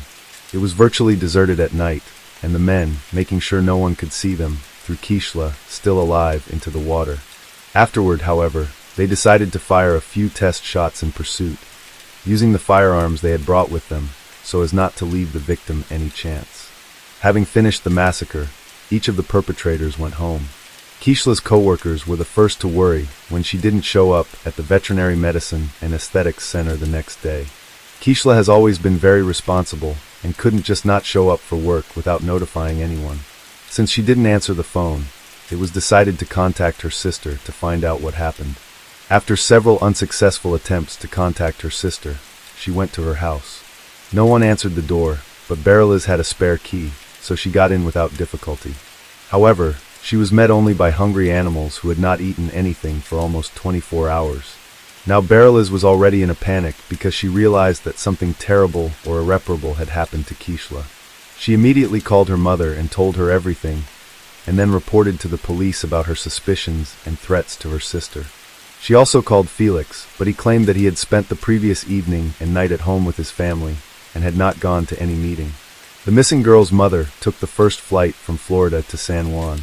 She thought that her lover might have taken her daughter to a private clinic and paid for her to have an abortion without her consent. Kayla didn't even want to think about the fact that Kishla was no longer alive. The first thing to do was to question the missing girl's neighbors and coworkers, but they didn't notice anything suspicious and couldn't provide the investigation with any useful information. In parallel, messages about the disappearance of Rodriguez were posted on popular social networks with requests to respond to those who know anything about her fate or current whereabouts. The case quickly received wide publicity, and when it became known that the missing girl was in a long-term relationship with a famous athlete and was expecting a child from him, Reporters literally lined up to interview any of Rodriguez's family members.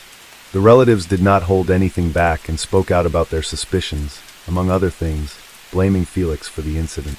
On April 30th, Kishla's car was found abandoned on the east side of the city with her documents and personal belongings inside. No signs of struggle were found in the interior, giving a faint hope of finding its owner alive. On May 1st, a passerby strolling on the bridge over the lagoon saw a strange shape resembling a human body in the shallow water. He reported his discovery to the police, who soon recovered from the water the body of a young woman, presumably the same one the whole city had been looking for several days. Members of the Rodriguez family, who arrived to identify the body, hoped to the last that it was not Kishla, but their hopes were not realized. The body had been in the water for several days and changed a lot, but the girl was immediately identified by a remarkable tattoo on her arm. When news of the gruesome discovery hit the press, the residents of the city revolted and began to go out to spontaneous rallies, demanding punishment for those responsible. The same day, Verdejo was detained and taken to the police station for questioning, but the athlete categorically denied his involvement and claimed that on the night of Kishla's disappearance, he was at home with his family. As there was nothing to charge him, Felix was released on his own recognizance. One of the key witnesses was the athlete's legal wife, who at the first interrogation admitted that she was aware of his affair with Kishla, but that she had heard about her rival's pregnancy for the first time. On top of that, she did not confirm her husband's alibi, saying that he was not at home on the night of the murder. The first thing investigators did was check traffic surveillance footage on the way to the bridge from which Kishla was thrown. That's how they found Felix's pickup truck and the victim's car traveling behind each other, but the Kia Forte was clearly not driven by its owner. On the same day, the boxer's car was seized for examination, and in its body they found some hair of the deceased. Luis was the first to surrender to the police, promising to tell the truth in exchange for a reduced sentence. Felix was also taken into custody, but he refused to cooperate with the investigation, did not answer questions, and continued to deny his guilt, despite the presence of irrefutable evidence. A firearm was seized from Felix, which he used to shoot the victim from the bridge, and for which he had an official permit. Also, a cell phone check confirmed the fact that Felix, Luis, and Kishla were in the same location on that fateful night. Kishla's final farewell was on May 8th, and the funeral ceremony was all over the national news. It was a kind of action, calling for the perpetrators of the tragedy to be punished to the full extent of the law, as well as an action to draw public attention to the problem of gender violence. The coffin with Rodriguez's body was brought to the cemetery, not in a traditional hearse, but in a white carriage, over which white flower petals were thrown from the air.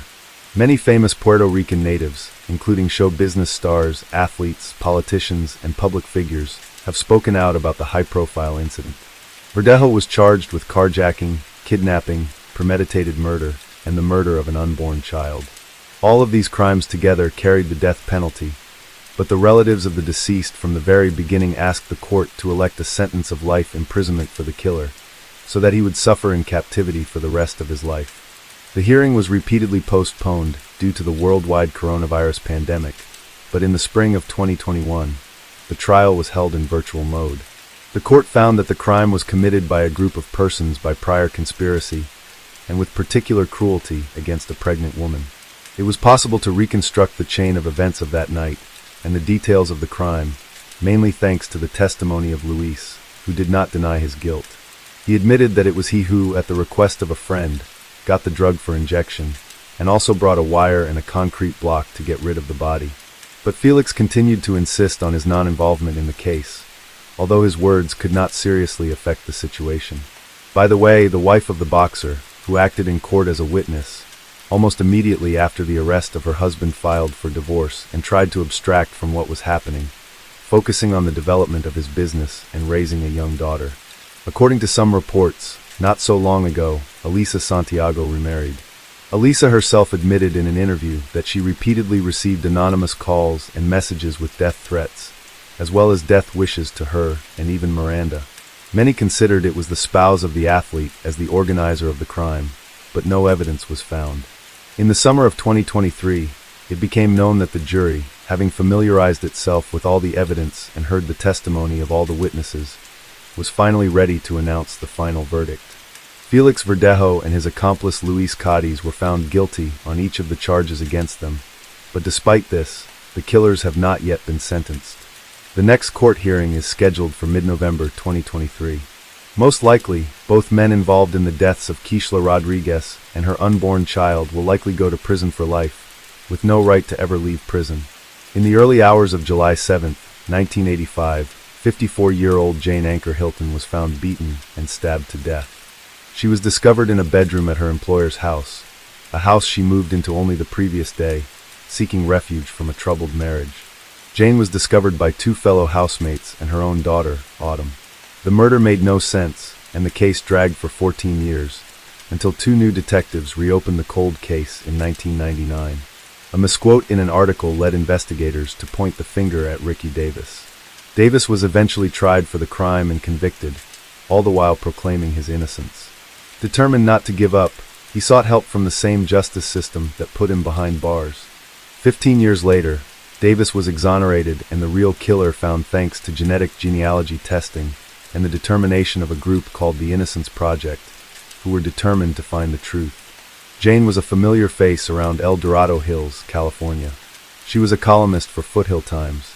She often covered social events in and around town for the paper. Jane had 6 children whom she loved, and often wrote poetry to help inspire them daily. She'd been working toward getting her real estate license, and was married to Archie Hilton in 1984. However, by July 1985, their marriage started to fall apart. It was then she asked her employer, Wilma Klein, for assistance. Klein owned a fairly large home in El Dorado Hills. With her lived her daughter, Maureen Klein, and her boyfriend. Wilma's grandson, Ricky Davis, and his girlfriend, Connie Dahl, also occupied a room at the house. On July 6, 1985, Wilma welcomed Jane and her youngest daughter, 13-year-old Autumn Anchor, into her home. By all accounts, it was a full house. The first night of her new life would prove to be the night her life ended. At 3:30 a.m., Ricky Davis, then 20, and his girlfriend, 19-year-old Connie Dahl, returned from a party to find Autumn lingering about outside. She told them she was out late and afraid her mother was going to be angry. All three made their way into the house. There was blood in the hallway. It was silent as they reached the first room, belonging to Maureen, Ricky's mother. On the bed was the bloody body of Jane Hilton. She was not breathing. Maureen and her boyfriend had gone on a camping trip and were not home at the time. Ricky and Connie called 911. Paramedics and police arrived, but Jane was pronounced dead at the scene. She had suffered 29 stab wounds, was beaten and bitten on her shoulder. It was a senseless murder, and investigators began to interview those closest to Jane. Archie Hilton, Jane's estranged husband, was interviewed and provided detectives with an alibi and DNA. Archie had been the logical choice as he and Jane had been going through a rough patch. He, however, said that the marriage was not over and that there was no trouble between them. He was cleared and all leaves went cold. Ricky Davis and Connie Dahl both told investigators they arrived home in the early morning hours and found Autumn waiting outside. When they entered the house, they found the hallway carpet bloody. The blood trail led them to the master bedroom, where they found Jane lying dead on the bloodied mattress. They speculated that an intruder may have been responsible for the murder. For 14 years, the case remained unsolved. The cold case reopened in 1999. El Dorado County Sheriff's detectives Richard Strasser and Rick Fitzgerald retest with the investigation. After poring over paperwork, they zoomed in on a news article. Connie Dahl, former girlfriend of Ricky Davis and housemate of Jane Hilton, had given an interview to a reporter.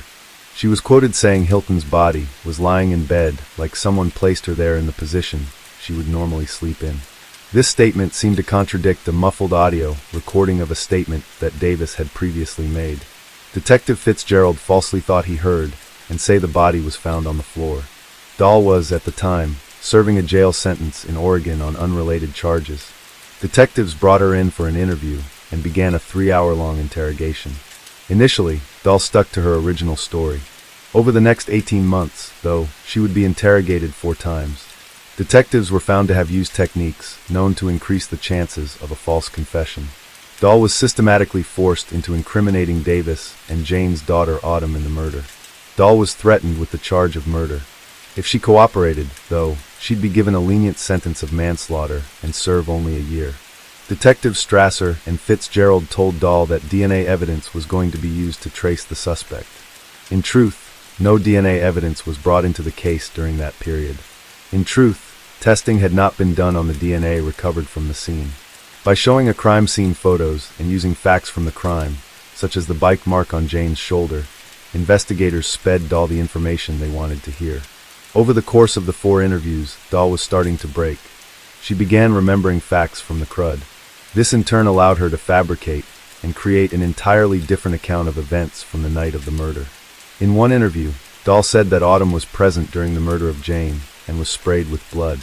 In another, she confessed that she was probably the person that bit Jane on the shoulder. Dahl would say that the murder began with an argument between Davis and Jane. She alleged that Davis wanted Autumn to join them in a party. When Jane refused, Davis erupted in a fit of anger, leading to the death of Jane. Her story kept changing to fit the facts being fed. However, she couldn't remember the weapon used for the murder, or where it was eventually hidden. Dahl had implicated her ex-boyfriend Davis in the murder of Jane Hilton. He was near the prime suspect. Ricky Davis and Autumn Anker were also interviewed following the confession of Connie Dahl. Both Davis and Anker stuck to their original accounts of the crime. Detectives again lied to Davis, telling him that Anker had also implicated him in the murder.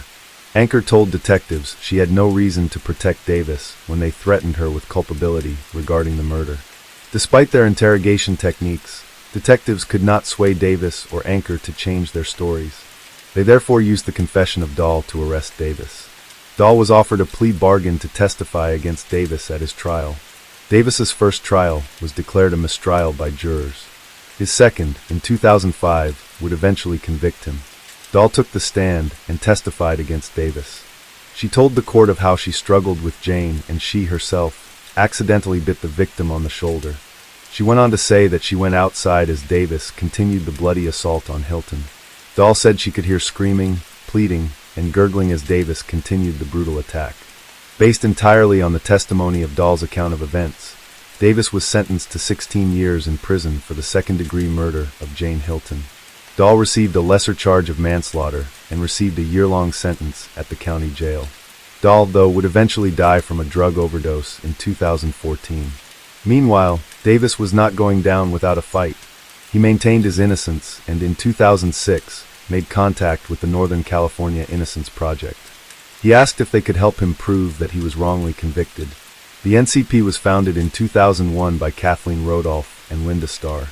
The project began after legislation offered convicted inmates to seek DNA testing to prove their innocence. It's a non-profit clinical program of Sagittaria University's School of Law. After Davis made contact with the NCP in 2006, his case was put through a thorough re-examination. Cooperation between the NCP and the El Dorado County District Attorney's Office allowed for the DNA recovered from the crime scene to be retested post-conviction. Evidence from the crime scene included Hilton's nightgown and biological material found under her fingernails. The results revealed an unknown male DNA profile. DNA from Hilton's fingernails and nightgown were both found to be from the same source. Test results eliminated Davis, Dahl, and Anker. This proved Dahl's testimony was contradictory to the physical evidence and therefore had to have been fabricated. The DNA also proved Archie Hilton innocent. Unfortunately, he had passed away by the time results were released. The DNA profile file was entered into the FBI Combined Index DNA System, CODIS, but no matches were found. Although the evidence seemed to prove Davis's consistent claim of innocence correct, there were some hurdles that still needed to be jumped. The NCP successfully argued that had the DNA results been presented to the jury during Davis's trial, the outcome would be different. However, until January 2017, the California standard required that new evidence point unerringly to innocence. It was considered an almost unattainable standard. In 2015, a false confession expert, Richard Leo, reviewed transcripts of Dahl's interrogations. Leo concluded that the methods used by detectives during the interrogation of Dahl were designed to pressure and persuade Dahl to adopt an account that matched the detectives' pre-existing beliefs about how and why the murder of Jane Hilton occurred.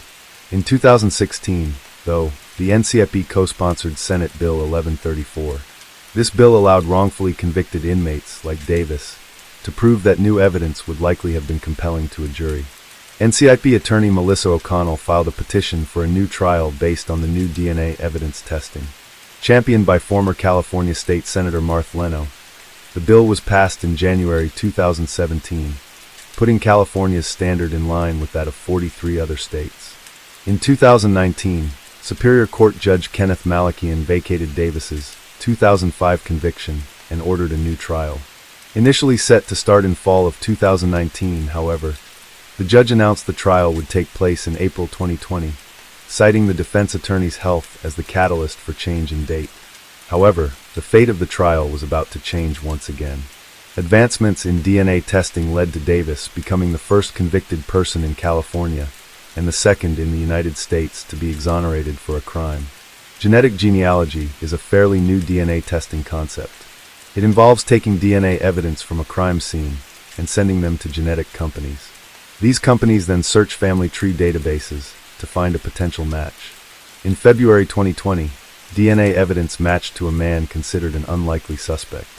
El Dorado County Attorney Vern Pearson announced in February 2020 that a new suspect had been identified as the man linked to the DNA evidence found on Jane Hilton's body. Following the arrest, many people spoke to the media about the man they knew as Michael Green.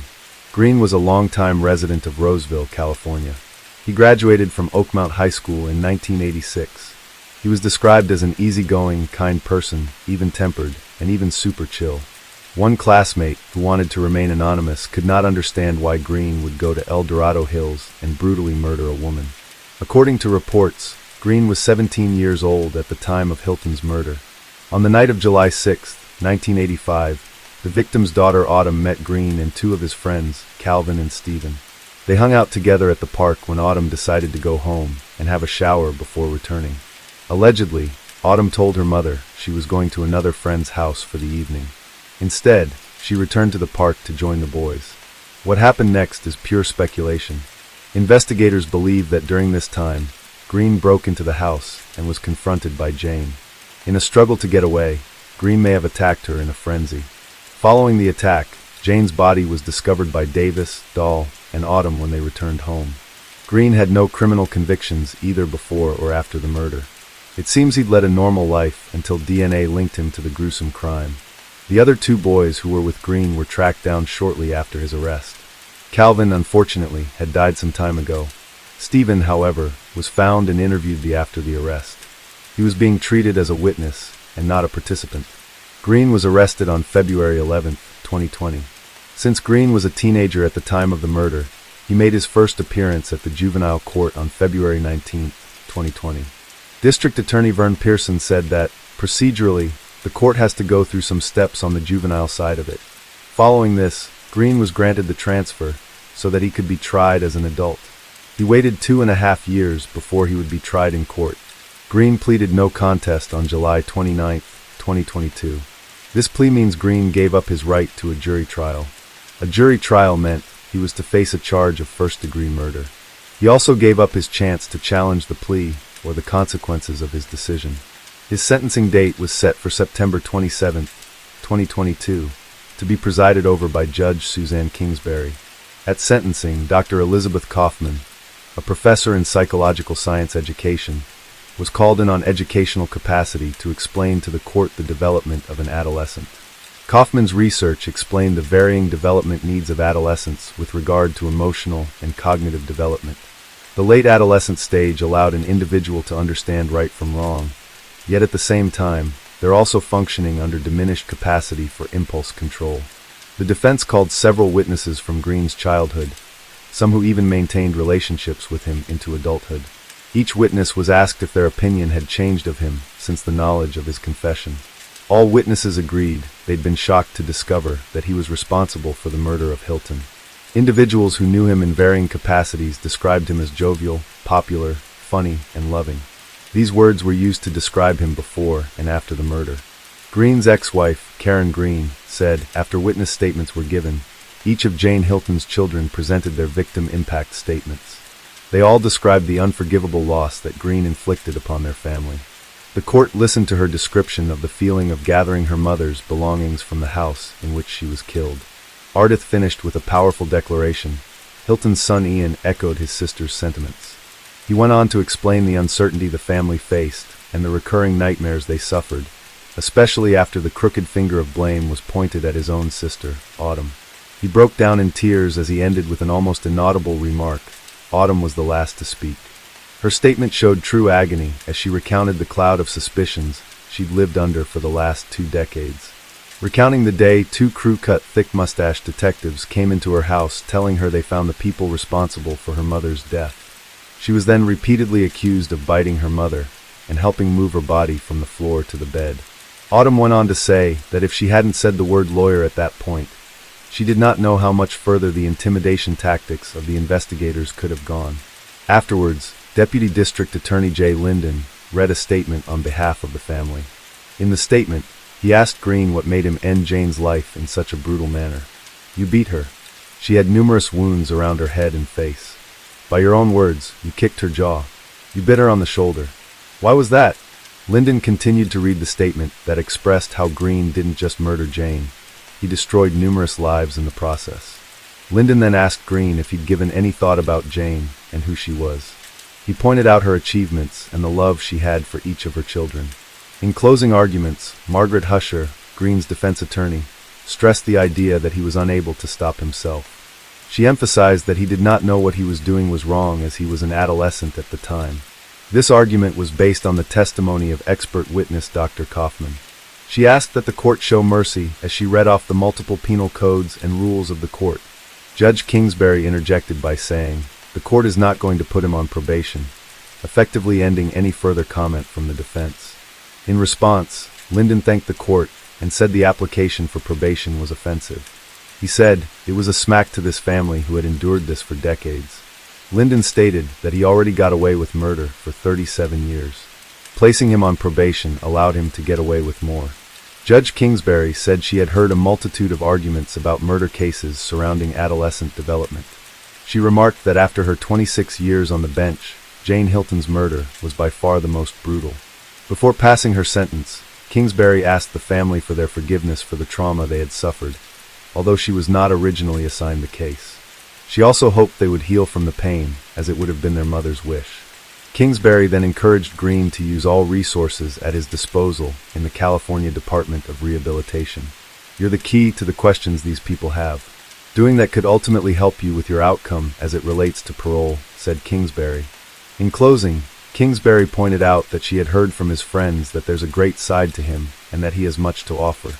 She also said he was young enough to be released and live a productive life. Green was sentenced to 15 years to life and remaindered to the El Dorado County Jail. He will then be transferred to the California Department of Rehabilitation. Restitution will be decided after further consideration by the court. Davis was released on February 13, 2020, and planned to celebrate over pizza with his family. His lawyer, Melissa O'Connell, said he will be entitled to more than $750,000 in state compensation for the wrongful conviction. Although the amount was high enough for him to re-enter society and start afresh, O'Connell said it could not make up for the years of freedom that he lost. Davis went on to sue the state for damages covering the period from May 21, 2002 to February 13, 2020 for a whopping $18 million. The lawsuit News El Dorado County, as well as former detectives Richard Strasser, Rick Fitzgerald, Bill Wilson, who's deceased and being sued through his estate, and Larry Hennig. Sheriff's Office pathologist Dr. Robert Anthony has also been included in the complaint. The Village Life newspaper reported that Davis was homeless after being released. The lawsuit is still pending as of 2022. In September 2022, California passed Assembly Bill 2644. This bill would, commencing January 1, 2024, prohibit law enforcement officers from employing threats, physical harm, deception, or psychological manipulative interrogation tactics, as specified during a custodial interrogation of a person 17 years of age or younger. The bill faced opposition, but District Attorney Van Pearson is urging all law enforcement to stop using intimidation tactics. Pearson stated that 10 years ago, he would have viewed the methods used to get a confession differently.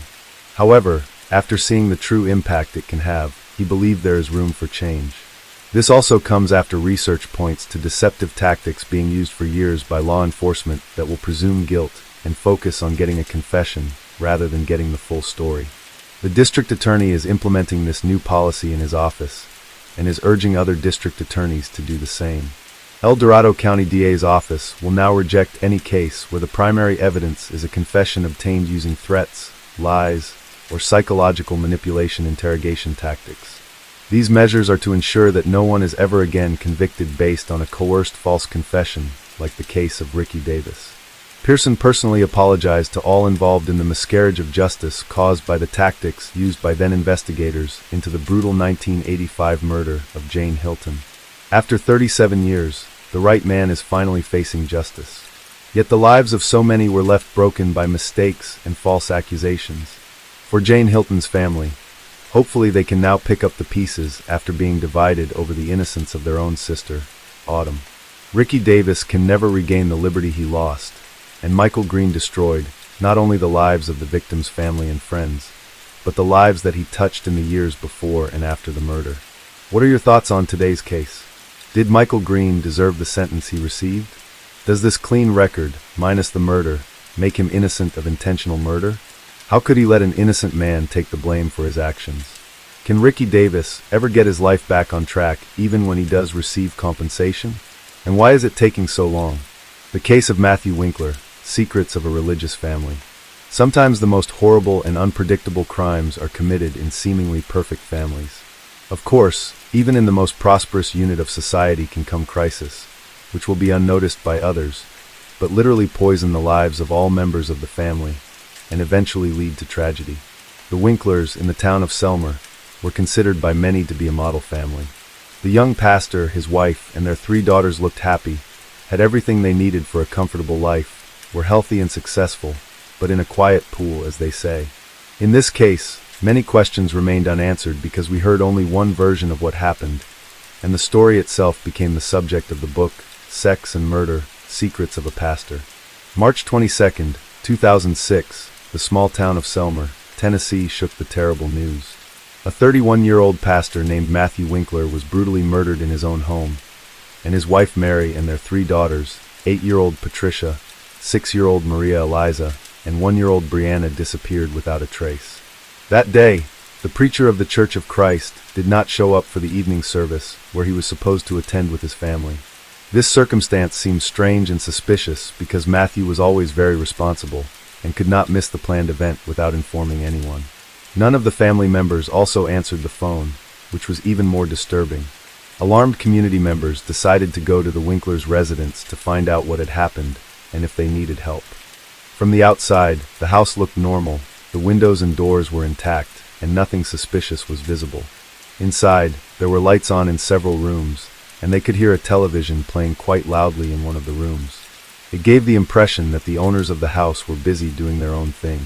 The front door was locked, but no one answered the knock. Phone calls also went unanswered, and through the curtained windows, it was impossible to see what was going on inside or if anyone was there.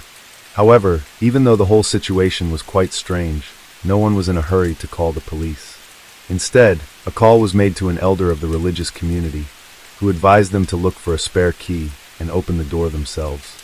It took another hour and a half, and when members of the community were finally able to get inside the house, they found an eerie scene. Everything in the house was in its place. There was no sign of intruders, but the owners were nowhere to be seen either. Everything seemed normal until the visitors looked into the marital bedroom. There on the floor, in a pool of his own blood, lay the pastor's body. There was a huge hole in his back from a gunshot wound, blood spattered everywhere, and bloody foam dried on his face. By then, the body had already cooled and stiffened. It was obvious that Matthew had been lying there for many hours, and had probably been killed in the morning, because he was dressed in his pajamas. It was only after this that a call was made to the police. By the time the police arrived, a whole crowd of neighbors, churchgoers, and casual passers-by had gathered in and around the house, interested in what was going on. All of these people had left their fingerprints at the crime scene. They left their fingerprints and shoe prints, erased or trampled possible evidence, greatly complicating the work of investigators. The police took the body for forensic examination and found that the pastor was killed by a single shot in the back, fired from a large caliber weapon. He died a few minutes after the wound, from massive blood loss, unable to call for help. It was simply impossible to establish definitively whether there were any strangers in the house at that time, because the people who had arrived before the police arrived had literally destroyed all traces of them. The picture of the crime was quite strange, and those who could shed any light on what happened disappeared. The fate of the wife and daughters of the murdered man remained unknown. The police assumed that the woman and children could have been kidnapped or also killed. By the way, the family minivan Winklers also disappeared from the garage. A massive search was launched, and the state issued a yellow alert. This meant that children were missing, and all citizens were asked to be vigilant and assist in the search. But let's break this whole story down from the beginning. Matthew Bryan Winkler was born in 1974, November 21st, in the picturesque country town of Henderson, Tennessee, and was the youngest of 3 sons of Dan and Diane Winkler. Our hero and his 2 older brothers, James and Daniel, grew up in a rather conservative Christian family. Their parents were very religious and brought up their sons in strictness and obedience. It is worth noting that Matthew became a minister of the church in the 5th generation. His father, great-uncle Michael, grandfather Wendell, great-grandfather Merlin Winkler, and great-great-grandfather Merlin Paul Winkler Sr. were all preachers of the gospel at one time.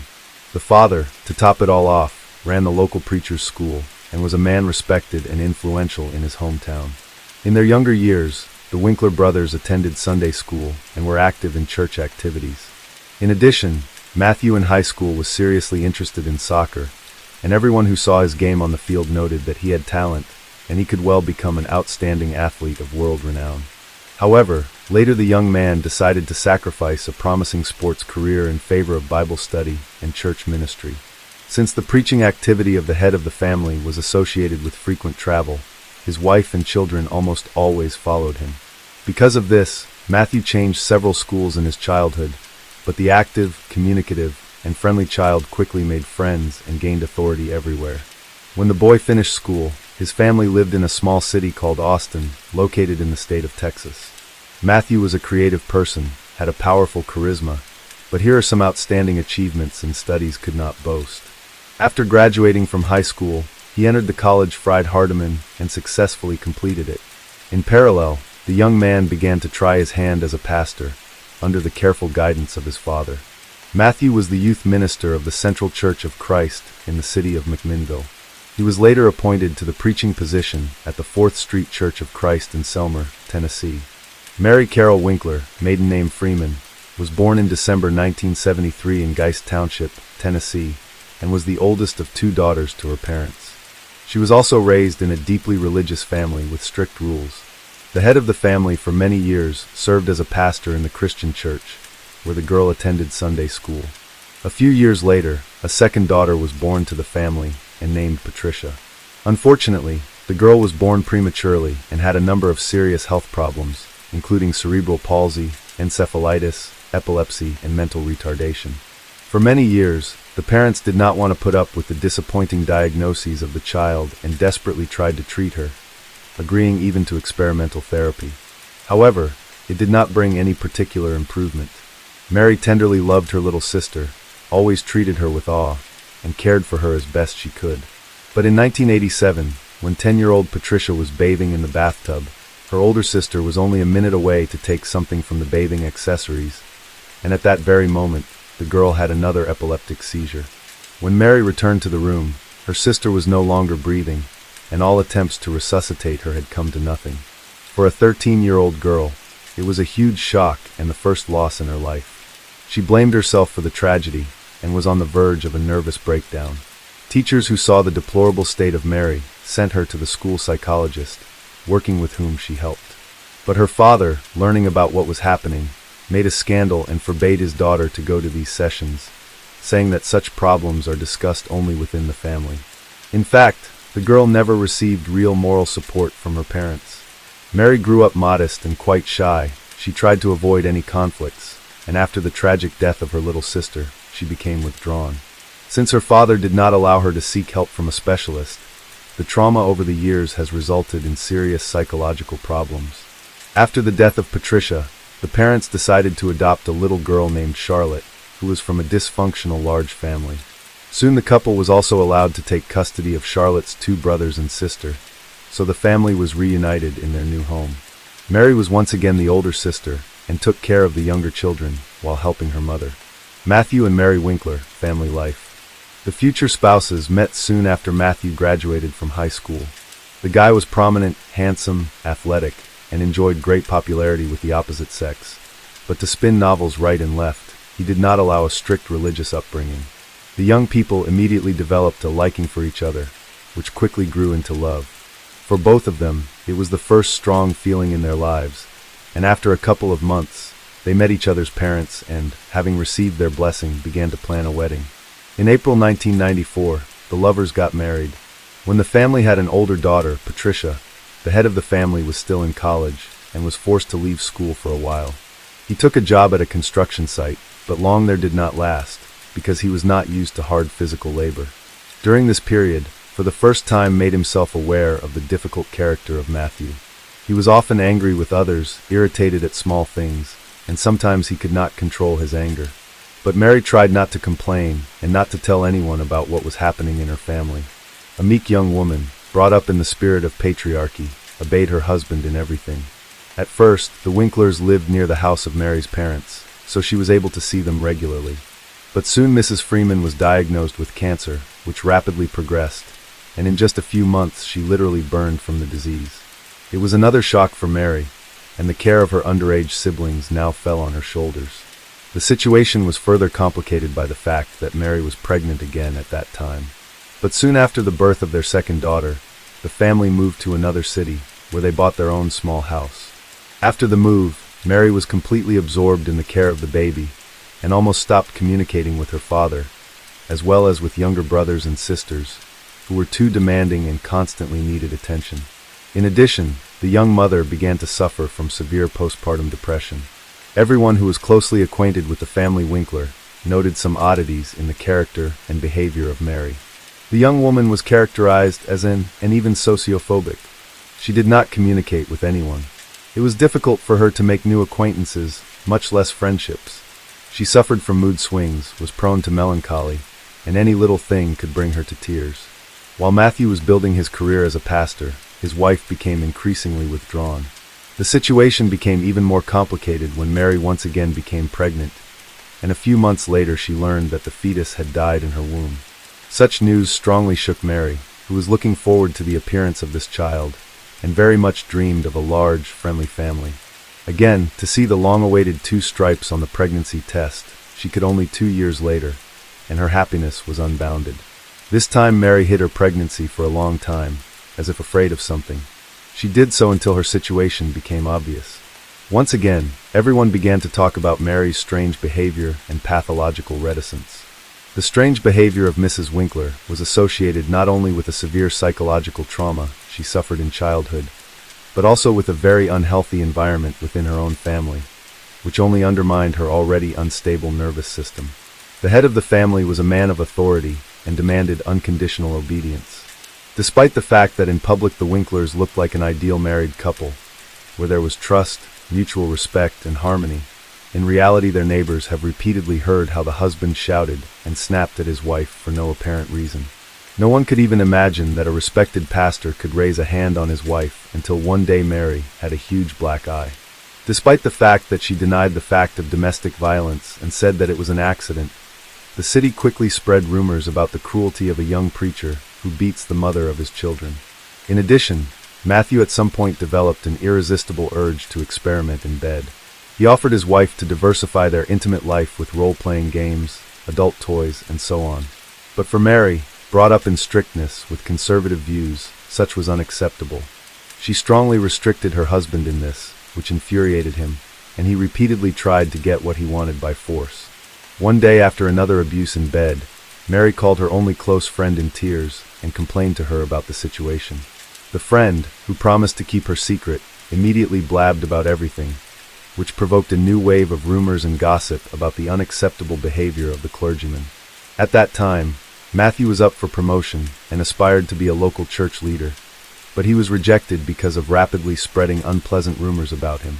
Moreover, he was also removed from his position in the Sunday school, where he had brought God's word to the children and was in good standing. This was requested by the parents, who had also heard about the pastor's peculiar predilections. All this forced the family to leave their residence and move to another city where they planned to start over. They settled in Selmer, where they quickly gained the love and respect of those around them. Matthew took a job as a church pastor again, and his wife found a part-time job to make a small contribution to the family income.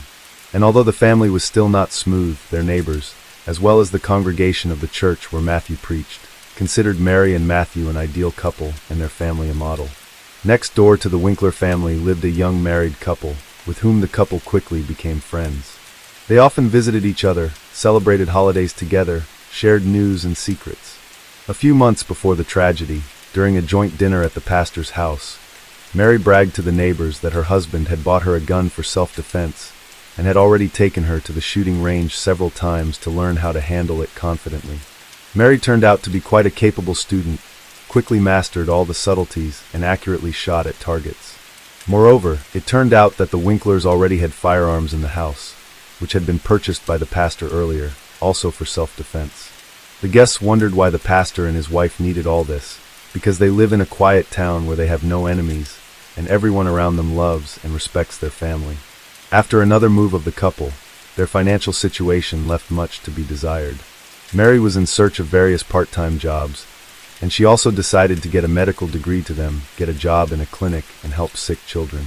Soon Mary decided to improve the financial condition of their family through financial fraud.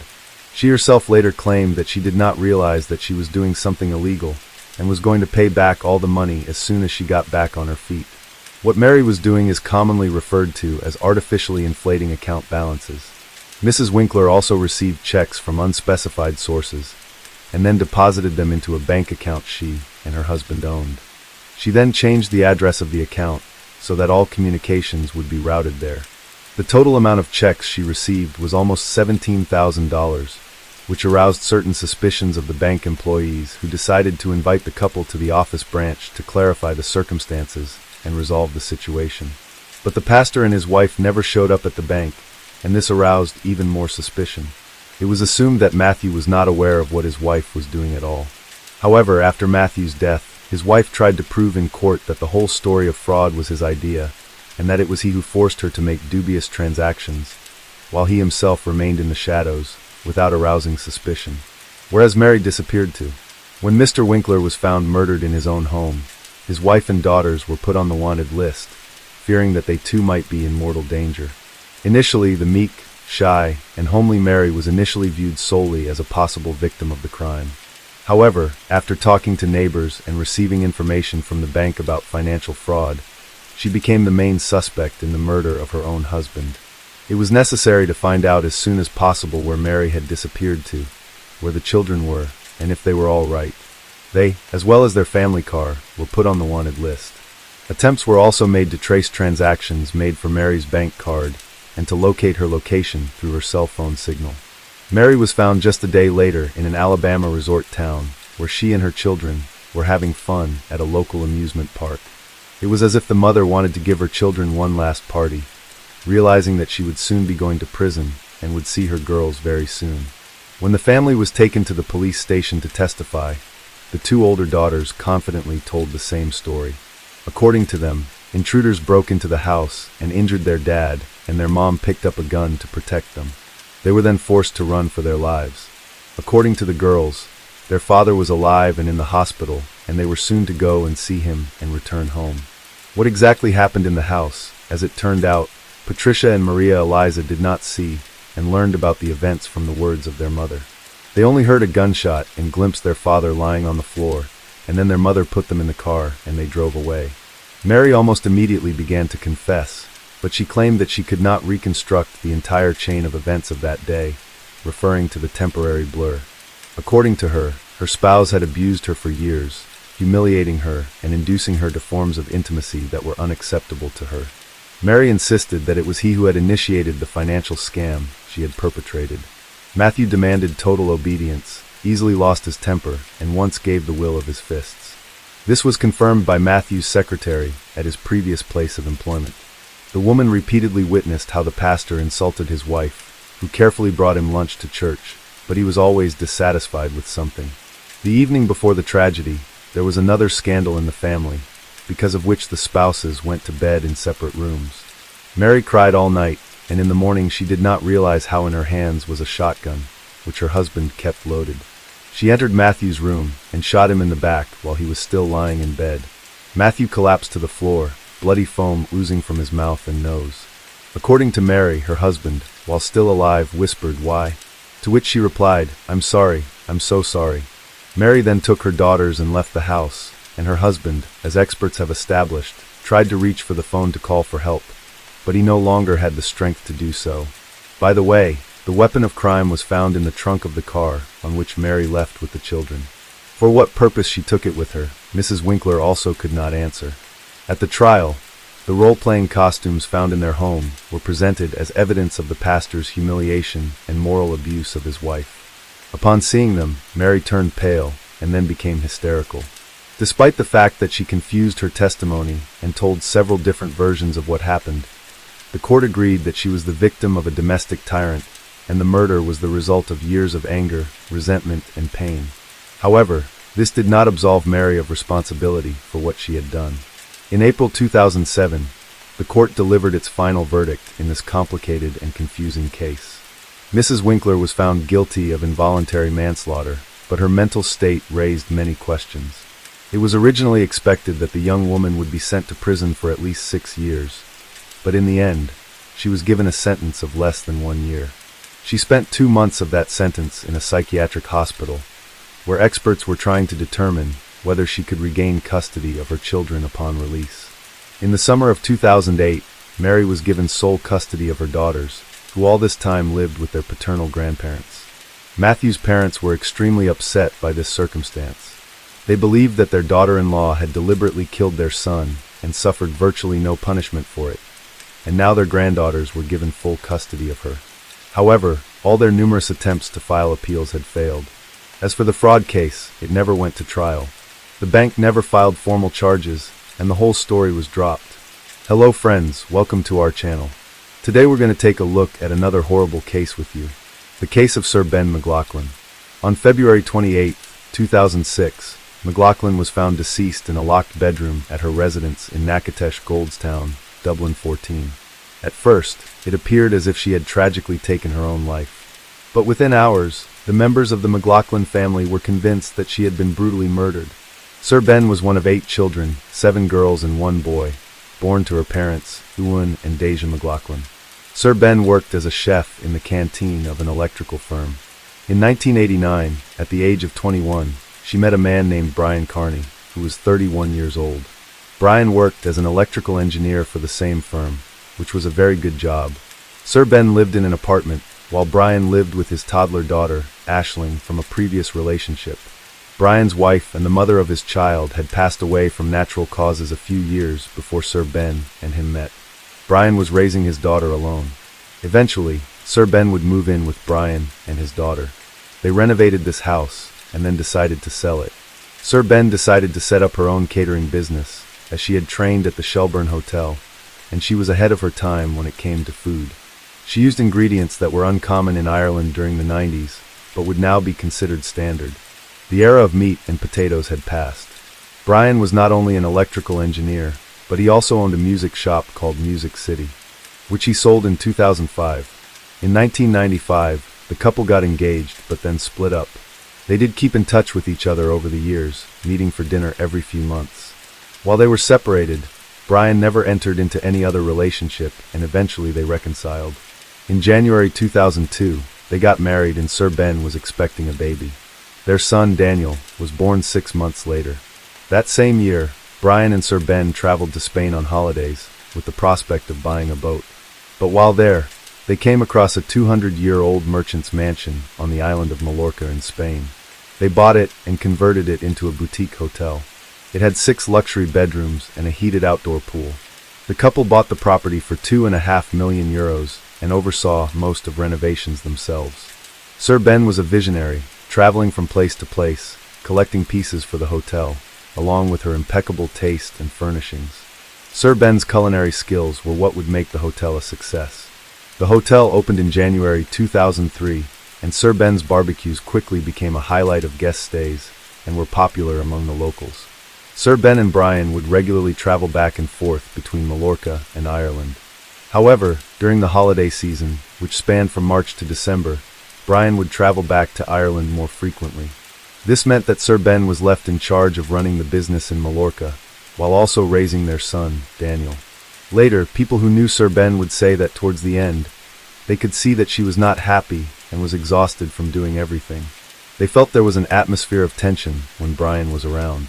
However, because Joven's family was so large, Sir Ben would frequently receive visits from one or a few of them, and she was very glad to see them. These visits seemed to lift her spirits and put a pep in her step. Sir Ben was very independent, but she also greatly valued the closeness of her family. A few years into owning the property in Spain, Brian and Sir Ben decided to build a new house beside their property in Dublin, hoping to sell the original house and move into the new house or rent out either of the properties. Sir Ben came home to Dublin for the break. In 2006, she consulted a lawyer about legally separating and what she had to do. The solicitor advised her to keep a diary of the goings-on between herself and Brian. She enrolled their son Daniel in a local school and was going to approach Brian about her and their son moving into the new house that was being built next door. While Sir Ben loved what she had built out there, she was very much on her own, overworked, and trying to raise their son with no family around her for support.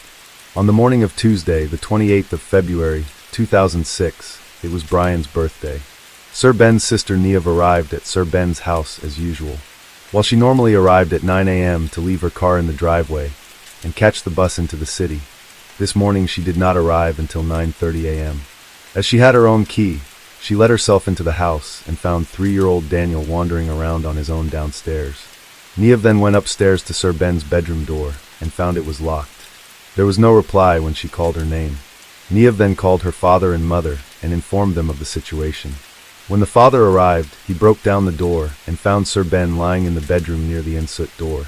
Owen reached down and touched Sir Ben on the head and then the leg and found she was cold. He knew then that his beloved daughter was dead. She was only 38 years old. The key to the bedroom was found on the floor, just inches away from the main bedroom door, and it appeared to have been pushed under. Owen immediately contacted the Garda, Irish police. When they arrived and examined the scene, they felt it was staged. Photos had been placed around Sir Ben, almost like a shrine. A cord was partially wrapped around Sir Ben, and the cord had been broken. When the forensic team arrived and examined the scene, they found indentations at the top of the ensuite door, and the other part of the vacuum cord was wrapped around the door handle on the inside of the door, making it look like she had tried to hang herself. It later emerged in court that the cord would have snapped within 5 seconds due to Sir Ben's weight, and she would have had to have been at least 6 inches off the ground. These two factors, combined with other evidence, indicated that it was impossible for Sir Ben to have taken her own life. It was also determined that Sir Ben had been dead for a few hours, as rigor mortis had already set in. The Garda imposed a 2-day media blackout on the case and advised the family not to speak to the press. After Sir Ben's killing, it was said that the Garda took this step to try and avoid publicity of the case and to prevent a repeat of what had happened in the Rachel O'Reilly case 18 months earlier, where no charges had yet been brought. The blackout was lifted when Brian's mother-in-law informed him of Sir Ben's passing. The McLaughlin family gathered, united in grief, while Brian received little sympathy, his sister offering consolation. The family referred to Sir Ben by her maiden name, evidently privy to information unknown to others. Brian was extensively questioned. Could he leave, only to be told he had to speak to the detectives first? He also questioned whether they would want the clothes he was wearing, which was strange. Brian was eventually allowed to leave after speaking with the detectives, and he did not hand over the clothes for testing, as he had asked for a specific item of clothing from the back bedroom to change into. The police officers did not want to give him these clothes, so they let him leave with the clothes he was wearing. He went to stay with his parents, along with Daniel. Later that evening, Guardi went to the house to retrieve the clothes he was wearing, and it was discovered that his mother had washed the clothes. Very convenient. On Thursday, March 2nd, 49-year-old Brown was brought in for questioning and detained for 12 hours. Reports indicate he was picked up from his parents' home. After initially agreeing to cooperate with the investigation, he refused to answer any of the questions asked. He was released that evening. Guardi told the press that they were conducting further inquiries, and a file would be prepared for the Director of Public Prosecutions. The Guardi interviewed Siobhan's friends and family, and they discovered that Siobhan was unhappy in her marriage and had visited a solicitor weeks before she died. She had also contacted the Citizens Advice Bureau for advice on separation and dividing assets. The family also revealed that they were suspicious of Brian and that he was a controlling individual. They provided an example of Siobhan being made to take out the dishes from the dishwasher and being required to wash them by hand because it was too expensive to run the dishwasher. He controlled the money, and she had to get his approval for everything. Siobhan sold her apartment, and Brian moved them to Spain. One of the sisters would say it was his dream to move to Spain, not Siobhan's. Siobhan's life was in Ireland, and she had no one in Spain. It was his way of isolating her from her friends and family. There was also a growing rift between Brian and the McLaughlin family. Brian delayed the funeral by 10 days after asking for a second autopsy. When a death notice was published in the newspaper, the McLaughlin family referred to Siobhan as McLaughlin and not Carney, and never mentioned Brian. Meanwhile, they published a separate notice in a different newspaper. At the funeral on the 11th of March, a picture was placed beside the coffin of Siobhan and her son, but Brian was left out. Additionally, at the funeral, the Carney and McLaughlin families sat separately in the church. They did not look at each other or interact on the day. This is characteristic of Irish people. We do not hesitate to express our genuine feelings about someone. The week after the funeral, the Garda traveled to Spain and conducted a search of the hotel that Siobhan and Brian owned. Furthermore, Brian's mobile data was recovered, and it placed him at the scene of the crime, at the time they believed Siobhan died.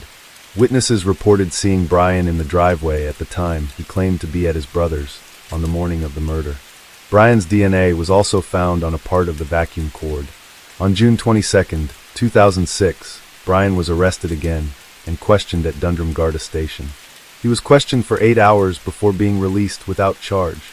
The Garda felt they had enough evidence at this stage and sent a complete file with all the new evidence gathered over the months to the Director of Public Prosecutions, DPP. It was now a waiting game. Meanwhile, Brian went to Spain to oversee all the preparations for the hotel's new season opening. However, once word spread about the murder, cancellations started coming in, and staff also quit, considering it too difficult to work without Siobhan, who was the backbone of the business's success. The staff's loyalty was to Siobhan, not Brian, which reflects the kind of person Siobhan was. The Guardia again returned to the hotel in Spain, and under oath in front of a Spanish judge, the staff gave evidence about Siobhan's demeanor in the weeks before her death. On December 10, 2006, Siobhan's family held a vigil outside her house where she was killed. Her sister said, Siobhan was the embodiment of fun, life, joy, a terrific mother, and an adorable and hilarious sister and daughter, a true friend, and she will never be forgotten. 200 people turned up at the vigil. They held hands, sang hymns, and held up pictures of Siobhan. In January 2007, the newspapers once again spoke to Guardi's sources, and they said they were confident that an arrest would be made soon. However, the amount of evidence was substantial, and it would take time to go through it.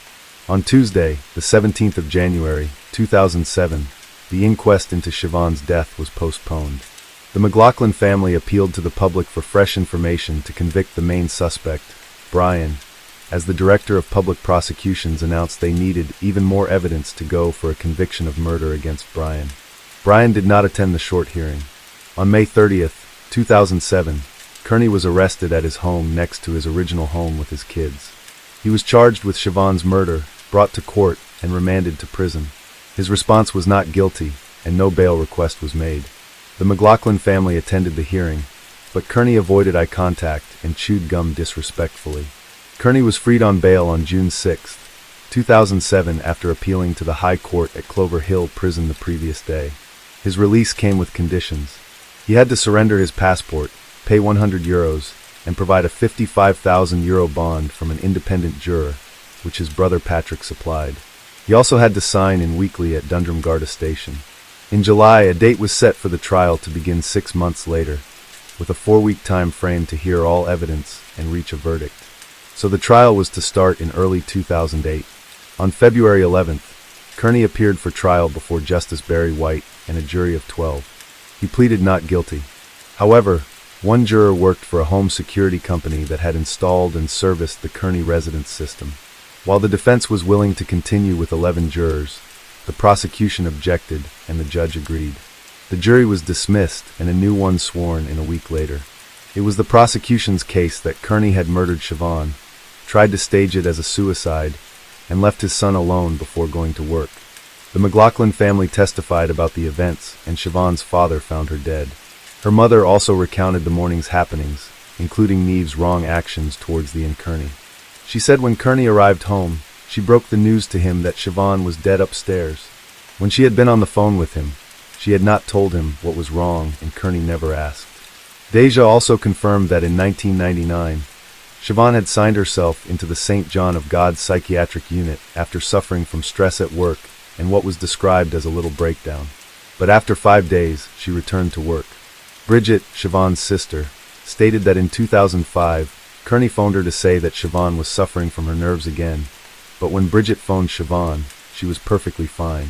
Ward, who worked for Colors Electrical with Kearney, said Kearney was in the habit of arriving to work between 8:30 a.m. and 9 a.m., but on the morning of Siobhan's murder, he arrived extra early, between 7:50 a.m. and 8 a.m. A solicitor confirmed that multiple letters regarding the separation had been sent to Kearney, but he never responded to any of the correspondence. Kearney's statement to the guards was then read aloud. Kearney told the security guards that on the morning of Siobhan's death, he had noticed her door was locked. The previous night, Siobhan and Daniel had returned home from a visit to her friend's house around 8:30 p.m., and Kearney had put Daniel to bed and slept in the same room, while Siobhan slept in the master bedroom. Kearney had said they woke up at 7 a.m. the next morning, had breakfast, and Kearney put on a DVD for Daniel, went upstairs to brush his teeth, and then attempted to enter Siobhan's room, but it was locked. He called out that he was leaving, went downstairs, kissed Daniel goodbye, and left for work. The court adjourned when a juror fell ill, but returned the next day. Evidence showed Siobhan couldn't have hanged herself. The pathologist found marks on her neck and chin, 3 larynx fractures, blood, and chin abrasions. She said the neck marks didn't come from hanging, significant force was applied, and Siobhan was assaulted in bed, gripped by the neck, and a ligature used to hasten her death. The security guards reported no signs of forced entry, as the house's windows and doors were in good working condition. The alarm company confirmed that the system was activated at 10:50 p.m. the previous night, and then immediately deactivated, and it was reactivated at 7:37 a.m. the next morning, before being turned off again. A thorough search of the Kearney residence uncovered a diary in the airing cupboard, and the writing inside was confirmed to be Siobhan's by her sister. Siobhan's solicitor had advised her to maintain a diary documenting the events of her marriage to Kearney. Additionally, Siobhan's passport was found wrapped in sheets and clothing in another area, and a €500 note was discovered in a drawer among wrapping paper. A financial forensic agent was next to take the stand. Kearney did own properties in Ireland and had a stake in the electrical business, plus the hotel, but while he was asset-rich, he was cash-poor. On Monday, the 3rd of March, closing arguments began. The defense were first, and they said the prospect of splitting with Siobhan did not suit Kearney financially. He wanted to sell one of the houses at Knocknashie, but if Siobhan wanted to move into one of them, this would not be an option, and Kearney would have to work out his debt. In some other way, the fact that Siobhan had started to squirrel away money, hide her passport, keep a diary of her relationship with Kearney, and send solicitor letters showed her seriousness about leaving him. Siobhan was looking forward to her future and making plans, which showed that she was not suicidal. The evidence shown by forensics also showed that it was next to impossible that she had taken her own life. Kearney even admitted that he, Siobhan, and their son had been the only ones present that night. The defense recommended caution, as the prosecution had shown no hard evidence, and it was all circumstantial evidence. They said the jury needed to pay attention to what was missing in the case. There was no history of violence, no custody dispute, no alcohol abuse or jealousy. The jury was asked to ignore the emotions of the McLaughlin family when they were giving evidence. It is known that there doesn't have to be outward signs of abuse, as it's the rabbit hole of a course of control, which the family would say there was plenty of. Siobhan was strangled, and she had known Kearney since a very young age. There were no visible signs of physical violence, but there were extreme levels of control, like Kearney telling her to take the dirty dishes out of the dishwasher and hand wash them, because it would cost too much money. When Siobhan finally said she was going to a solicitor, that's when Kearney couldn't cope and he took her life. Coercive control is considered a form of domestic abuse, even if there is no physical violence. This is a growing issue that we are only now starting to address in the 2020s. On the 4th of March, Justice Barry White charged the jury and referred to the victim as Rachel rather than Siobhan in his summing up, which was a terrible mistake. It so happened that at the same time he was overseeing the case of Rachel O'Reilly, and he apologized. It wasn't the first or the last time that both women would be mentioned in each other's trial, as they both had died within 18 months of each other, under similar circumstances. The jury was discharged that evening, and the following evening they came back with the verdict of guilty of murder by a majority verdict of 11-1. The McLaughlins wept and hugged each other as the verdict sunk in. Kearney made no reaction, but his daughter who sat next to him wept, and Kearney took his wedding ring off and took his wallet out and handed them to her. Kearney was sentenced to life there and then, and the McLaughlins asked to give a victim impact statement, but this was denied, which I don't understand why. Kearney was escorted to a van and brought to Whitfield Prison to start his sentence. Kearney lodged an appeal straight away, and it was heard in 2009, and the three-judge panel dismissed the appeal. In 2012, Kearney was refused permission to bring his appeal to the Supreme Court. 7 years later, in 2019, Kearney's applications for parole were refused on 2 occasions. Kearney's sister told her local radio news network that the parole board had recommended Kearney for 2 outside prison visits with his family, suggesting they were preparing him for release. However, the parole board will only recommend his release if he admits his guilt, which he has never done. As of 2022, although the Minister for Justice has the final say on any release, Kearney remains incarcerated. In prison, Kearney is a trained counselor to help other inmates with their mental health and works for the organization The Samaritans. He is also trained in first aid. While in prison, he decided to sell the hotel in Spain, but then took it off the market in 2010. The hotel was then run by his brother Patrick and his wife, and it is still open, although it may be under new ownership since then. Kearney said he wanted to keep the hotel in order to facilitate his son's education. The McLaughlin family sought to adopt Daniel, but it's unclear whether they did or how he is doing, which is good, as he deserves some peace, as does his half-sister Aisling. A family with 3 children lived in the house where Siobhan was murdered, but it was up for sale for €1.4 million back in 2008. It's presumed that it has been sold since then. Kearney's daughter did live in the new house while he was still a free man, but there have been no updates on her either. If Kearney decided to sell off all his assets and pay off his debts, he will have a significant amount of money when he gets out, and he may even become a millionaire. The family were considering suing him for Siobhan's chair, at least, if not all, but there are no public details on this. Siobhan's sister Aisling released a statement after Kearney's conviction, saying that while their lives were utterly destroyed by Siobhan's death, Siobhan had now got justice. They are grateful to have known, and had someone as special as Shawnee in their lives, which was their nickname for her. However, they miss her every hour of every day, and the unbearable longing to see her and protect her never leaves them, even though they know it's too late. Hello friends, welcome to our channel. Today we're going to take a look at another horrible case with you, the case of Alicia Ross. A young Canadian woman named Alicia Ross vanished without a trace from her own bedroom in the middle of the night. The police were unable to find either a body or any significant evidence, and as a result, the investigation merely stagnated. The case might have remained unsolved had the criminal not turned himself in to the police. Alicia Ross was born on February 8, 1980, in the Canadian city of Markham, in the province of Ontario. There is no information about her biological parents, but it is known that they gave up their rights to the child, and she was adopted at a few months old by a couple named Marvin and Sharon Ross.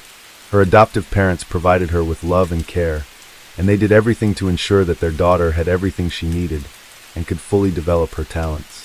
When Alicia started school, her adoptive parents decided to divorce, but they maintained a friendly relationship and continued to participate together in their daughter's life. Soon, Sharon remarried, and her new husband, named Julius Forrest, treated the child as if she were his own daughter. The girl performed well in school, demonstrated exceptional skills in drawing, and also developed a passion for photography and a love for discovering new cities and countries. After finishing school, she spent a year in Australia, where she traveled and enjoyed life before returning home and enrolling in university in the summer of 2005.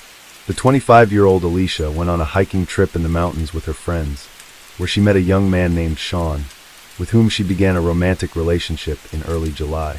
He was 4 years older than her, but the small age difference did not bother the couple. On August 16th, the young woman, along with her adoptive mother and their dogs, went for a stroll in the park. Alicia appeared cheerful and shared that she was expecting a promotion at work to the position of senior sales manager in the coming days. She was very proud, as she had been working hard for a long time, and her efforts were about to be rewarded. Additionally, the young woman discussed her boyfriend, Sean, whom she had been dating for just over a month, but seemed deeply in love with. Alicia hoped that this romance could grow into something more meaningful in the future, and expressed a desire to introduce her new boyfriend to her adoptive parents by arranging a family dinner. After her walk in the park, the mother returned home, and her daughter went on a date with her sweetheart. She promised not to be gone long, as she had to get up early for work the next day, where her promotion was to be decided. The women said their goodbyes and went their separate ways. Sharon never saw her daughter alive again. The mysterious disappearance of her own house, that meeting with Sean, is what led to the unsolved case. Alicia invited him to her house, and they had a great time together. Around midnight, the young man went home, and Alicia accompanied him to the door, which served as a second exit from the backyard. They said goodbye with a kiss, and he left, promising to call her as soon as he got home. Around midnight, as promised, Sean called his girlfriend, but she didn't answer the phone. He wasn't overly concerned, thinking Alicia had simply fallen asleep since she had to get up early for work. However, the next morning, when he tried to call her again, and she still didn't pick up, he became genuinely worried and contacted a mutual acquaintance who worked in the same office as Alicia. From her, he learned that Alicia hadn't come to work, and he immediately rushed to her house. On August 17th in the morning, Sharon and Julius planned to play golf with friends and left the house at 10. They saw their daughter's car in the driveway, but assumed someone had taken her, so they went about their day. A while later, Sean went to Alicia's house, but couldn't find her, so he called the police to report her missing. He then called Sharon to inform her. The couple rushed home, where the police were already there. Sean was the first to notice Alicia was missing, and informed the police. He was also the last to see her, the night before she disappeared, saying they had parted ways at the gate around midnight, and hadn't heard from her since. When Sharon and Julius approached the house, law enforcement was already there, inspecting the area, and speaking with Sean, who had called them. The young man appeared visibly nervous and distraught. When the mother looked into Alicia's room, she immediately noticed that all her daughter's personal belongings, which she never left the house without, were in their places. Her purse, passport, driver's license, keys, cell phone, as well as her bank cards and cash, were all left in the room, suggesting she wouldn't have gone anywhere, let alone left without them. The gate was open but not forced, implying that the missing person either let her abductor in, or willingly left with someone from the yard. In the backyard, the police found some disturbance. The lawn and flowers in one area were trampled, as if someone had fallen there. Also, a pair of cigarettes and the right sandal of the girl, the one she had been wearing the evening before, were found on the ground, laid out in a straight line. Neither Alicia nor her parents smoked, so the cigarettes did not belong to them, and Sean claimed he never smoked that particular brand, leaving the ownership and arrangement of the cigarettes unclear. Sean was almost immediately considered the prime suspect. Firstly, he was noticeably nervous, and his account seemed somewhat confused and disjointed. Secondly, he was the first to report his girlfriend's disappearance to the police, even before speaking with her parents and confirming that they too had not seen her. Thus he definitely knew she was missing. Additionally, law enforcement found biological traces on the girl's bed, belonging both to her and Sean. Based on this, the investigation speculated that Alicia might have denied Sean intimacy, and he decided to force her, then trying to cover his tracks, staged her disappearance, which he likely caused by ending her life. When Sean was brought to the police station, questioned, and the investigator's theory presented to him, the young man was shocked. He was distressed to be considered the primary suspect and swore he would never harm his girlfriend, as he loved her. He also acknowledged that they did indeed have intimate moments that evening, but insisted it was consensual. The missing girls also had nothing negative to say about Sean. He had not argued with their daughter, had not mistreated her, and she spoke only positively of him. Their relationship was developing quickly and quite happily, to the extent that Alicia even hoped to have a future with him. Moreover, the parents noted that their daughter had no plans or reasons to leave. She was eagerly awaiting a promotion at her beloved job, and being a responsible person, she would never just leave everything behind. But even if some unforeseen circumstances had arisen, she would certainly have informed her parents, and definitely would not have left without her documents, money, and phone. The police lacked sufficient evidence or grounds to detain Sean, and so, after questioning him at the station, they released him. Nevertheless, law enforcement did not rule him out as a suspect, and continued to monitor the young man. Sean himself appeared dejected and highly distressed. The extensive search effort for the missing woman began the day after her disappearance. Initially, a thorough inspection of the home and yard was conducted, and investigators closely examined the surrounding area and interviewed neighbors. However, no one reported hearing or seeing anything suspicious that night. Law enforcement theorized that the woman disappeared sometime between midnight, when she said goodbye to Sean, and sunrise, a time when the streets are usually quiet and deserted, making it challenging to find witnesses. Alicia's photos were distributed as flyers throughout the city, providing phone numbers for people to report any information about her whereabouts. The story of the missing woman was widely covered in the news and featured in popular publications, sparking significant public interest and prompting hundreds of volunteers and concerned citizens to join the search. The police received numerous daily calls related to the case, although most of the information turned out to be false or mistaken. Nevertheless, each tip and theory was investigated in the hope of finding any leads. The search area was continuously expanded, involving more people. Thorough checks were conducted in abandoned buildings, wooded areas, and wastelands. Sean also actively participated in the search efforts, despite still being the prime suspect. Feeling wronged, the young man turned to the media and gave a significant interview where he expressed his deep love for Alicia and showed photos of them looking very happy together. He tearfully pleaded for help in the search, appearing utterly devastated by the situation. The search for Alicia became one of the most extensive operations in Ontario's history. Every difficult-to-reach ravine and marshy area was scoured, but no clues, leads, or even hints about the missing woman's location were found. Her parents also appealed to the public through media, expressing their belief that their daughter was alive, but being held against her will somewhere. They implored whoever had their daughter to let her return home unharmed, and not to harm her in any way. Sean's unexpected arrest led the police to lean towards the theory that someone Alicia knew personally had abducted and possibly ended her life. This hypothesis was supported by the lack of signs of struggle, no evidence of forced entry, and the gate being left open, but no concrete leads were found. The cigarettes found on the ground bore only a heavily smeared fingerprint, which couldn't be identified.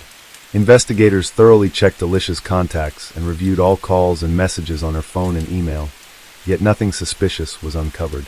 On the 6th day of the search, the case was officially reclassified as a criminal act, despite the lack of evidence. Sean remained the prime suspect. Sean lived alone in his own house, located about 10 miles from Alicia's home. After realizing that public suspicion had intensified following his media appearance, he stopped participating in the search and refused to speak with the press. Investigators interviewed Sean 3 more times, but his story remained consistent. He was then offered a lie detector test, which he refused, convincing the police even more firmly that he was involved in the crime. 2 weeks after the disappearance, Sean was arrested on an unrelated charge. He was taken into custody late at night for driving under the influence and resisting arrest. Speculations arose that he was attempting to drown his guilt in alcohol. Following Sean's arrest, Alicia's parents gave another interview, sharing that they had not personally known the young man and only knew about him through their daughter's accounts. They believed she was happy, but now they considered the possibility that their daughter might have withheld certain details to avoid upsetting them, though she had planned to introduce her boyfriend to her family soon. Police interviewed Sean's neighbors to determine if they had noticed anything unusual recently, such as him disposing of large trash bags, behaving suspiciously, leaving unexpectedly, or cleaning his car. However, no significant information emerged from these inquiries. Detectives were left hoping that Sean might eventually confess to everything. About a month after Alicia's disappearance, the media attention surrounding her case began to fade. The search continued, but it was no longer prominently featured in newspapers or news broadcasts, and the investigation seemed to have reached a dead end. The only option left for law enforcement was to keep pressuring Sean, hoping he would eventually confess to the crime.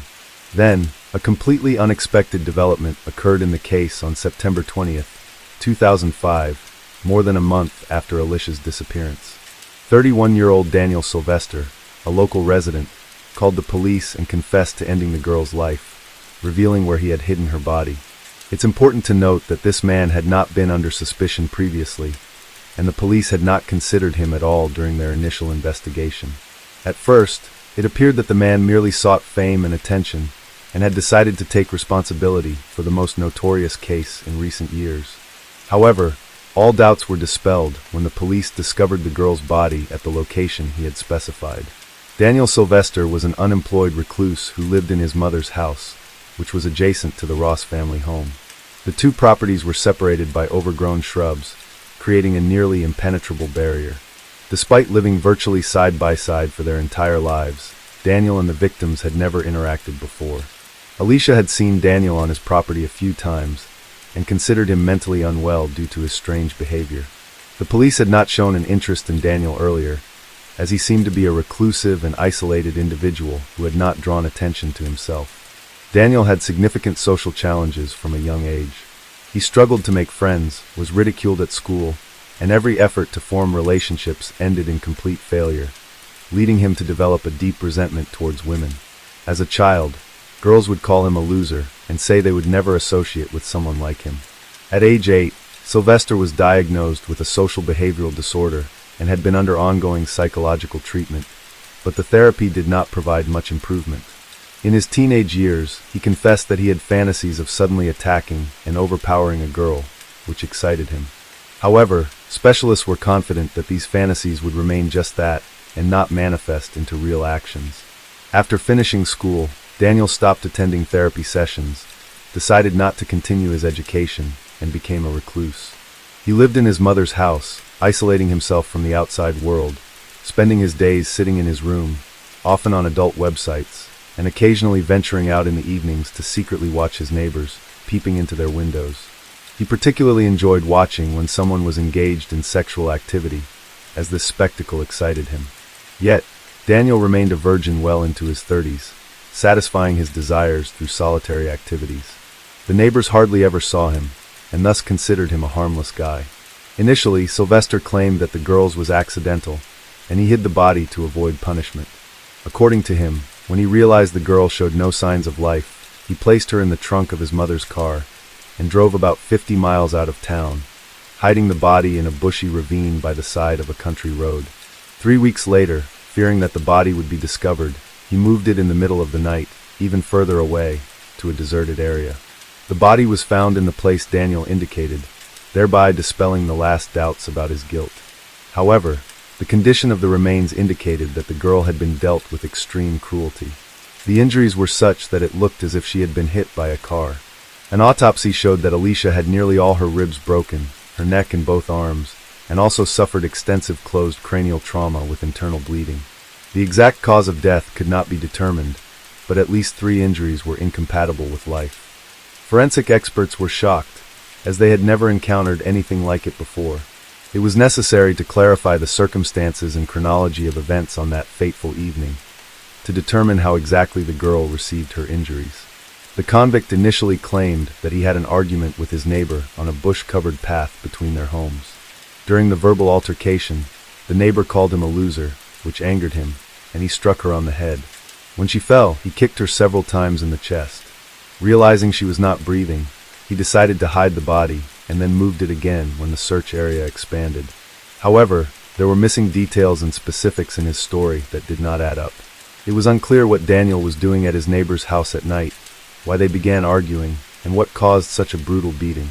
The evidence found at the scene was laid out in a straight line, making it challenging to reconstruct the full sequence of events. The investigation revealed that Sylvester had gone out to observe his neighbors. He noticed that Alicia's boyfriend had come over, and he approached their house closely as the couple was being intimate. He watched them from a window, then moved back to the bushes but did not leave. As midnight approached, the lovers went outside and kissed by the gate, just a couple of feet away from the observing neighbor. When Sean left, the girl returned to the yard and noticed Daniel. She became very angry, realizing that he had been spying on her and her boyfriend all this time. She started yelling at him, calling him a pervert and demanding that he leave immediately. Finally, Alicia called him a loser, which acted as a trigger for Sylvester, as that was exactly what other girls had called him during his childhood. Filled with rage, Sylvester punched the girl forcefully on the head and knocked her to the ground. She tried to resist and grabbed her attacker's hair, but he began to choke her. When his grip loosened, Daniel quickly stood up and began kicking Alicia while she was lying down, primarily striking her chest, back, neck, and head. Forensic experts later counted 33 fractures on the victim's body and extensive internal bleeding. When the man realized his neighbor was dead, he moved her body to his garage, undressed her, and then masturbated to relieve the tension, according to his testimony. The examination confirmed that Sylvester did not violate the body.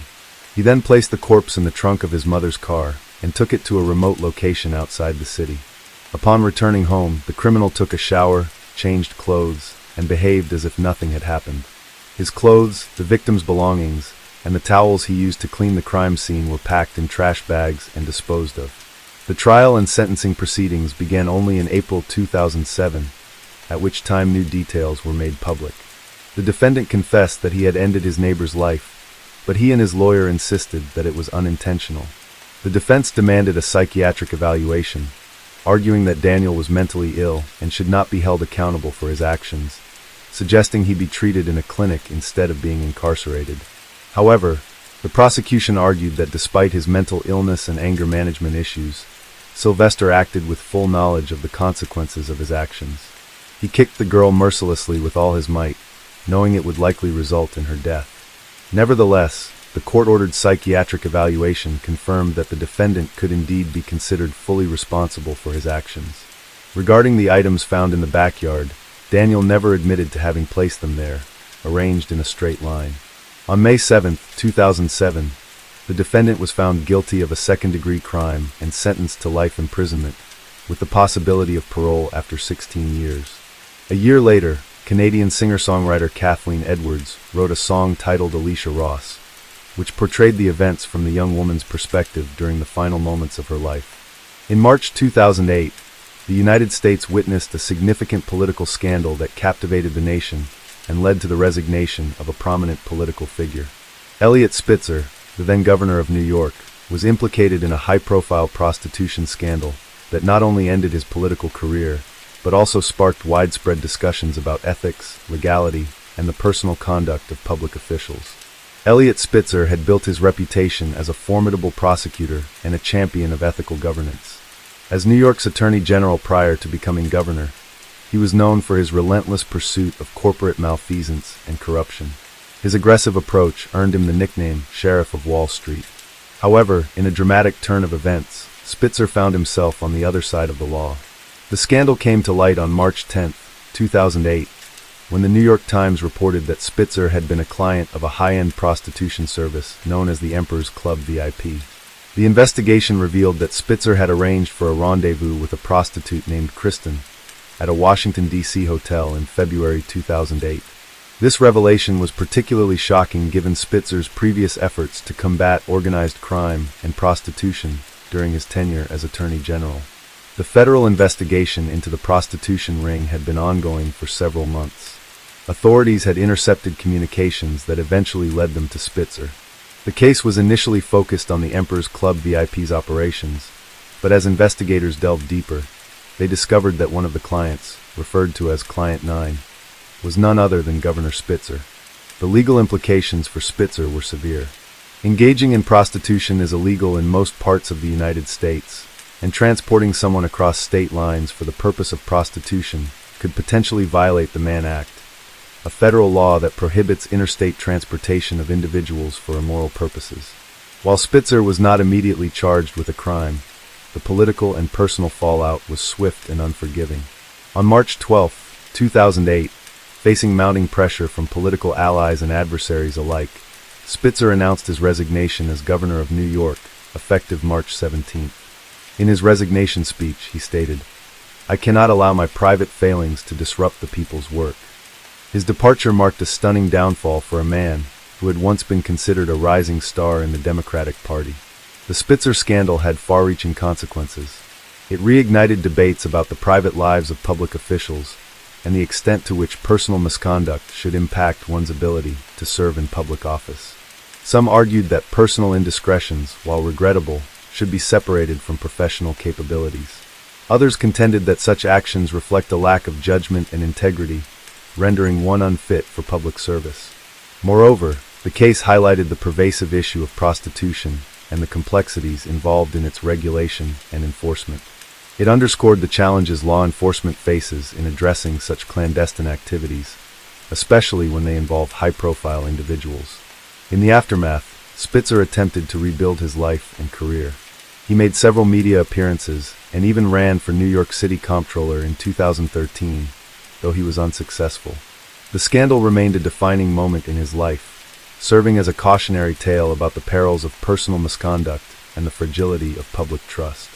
The Elliot Spitzer scandal of March 2008 serves as a poignant reminder of the high standards to which public officials are held and the swift consequences that can arise from personal failings.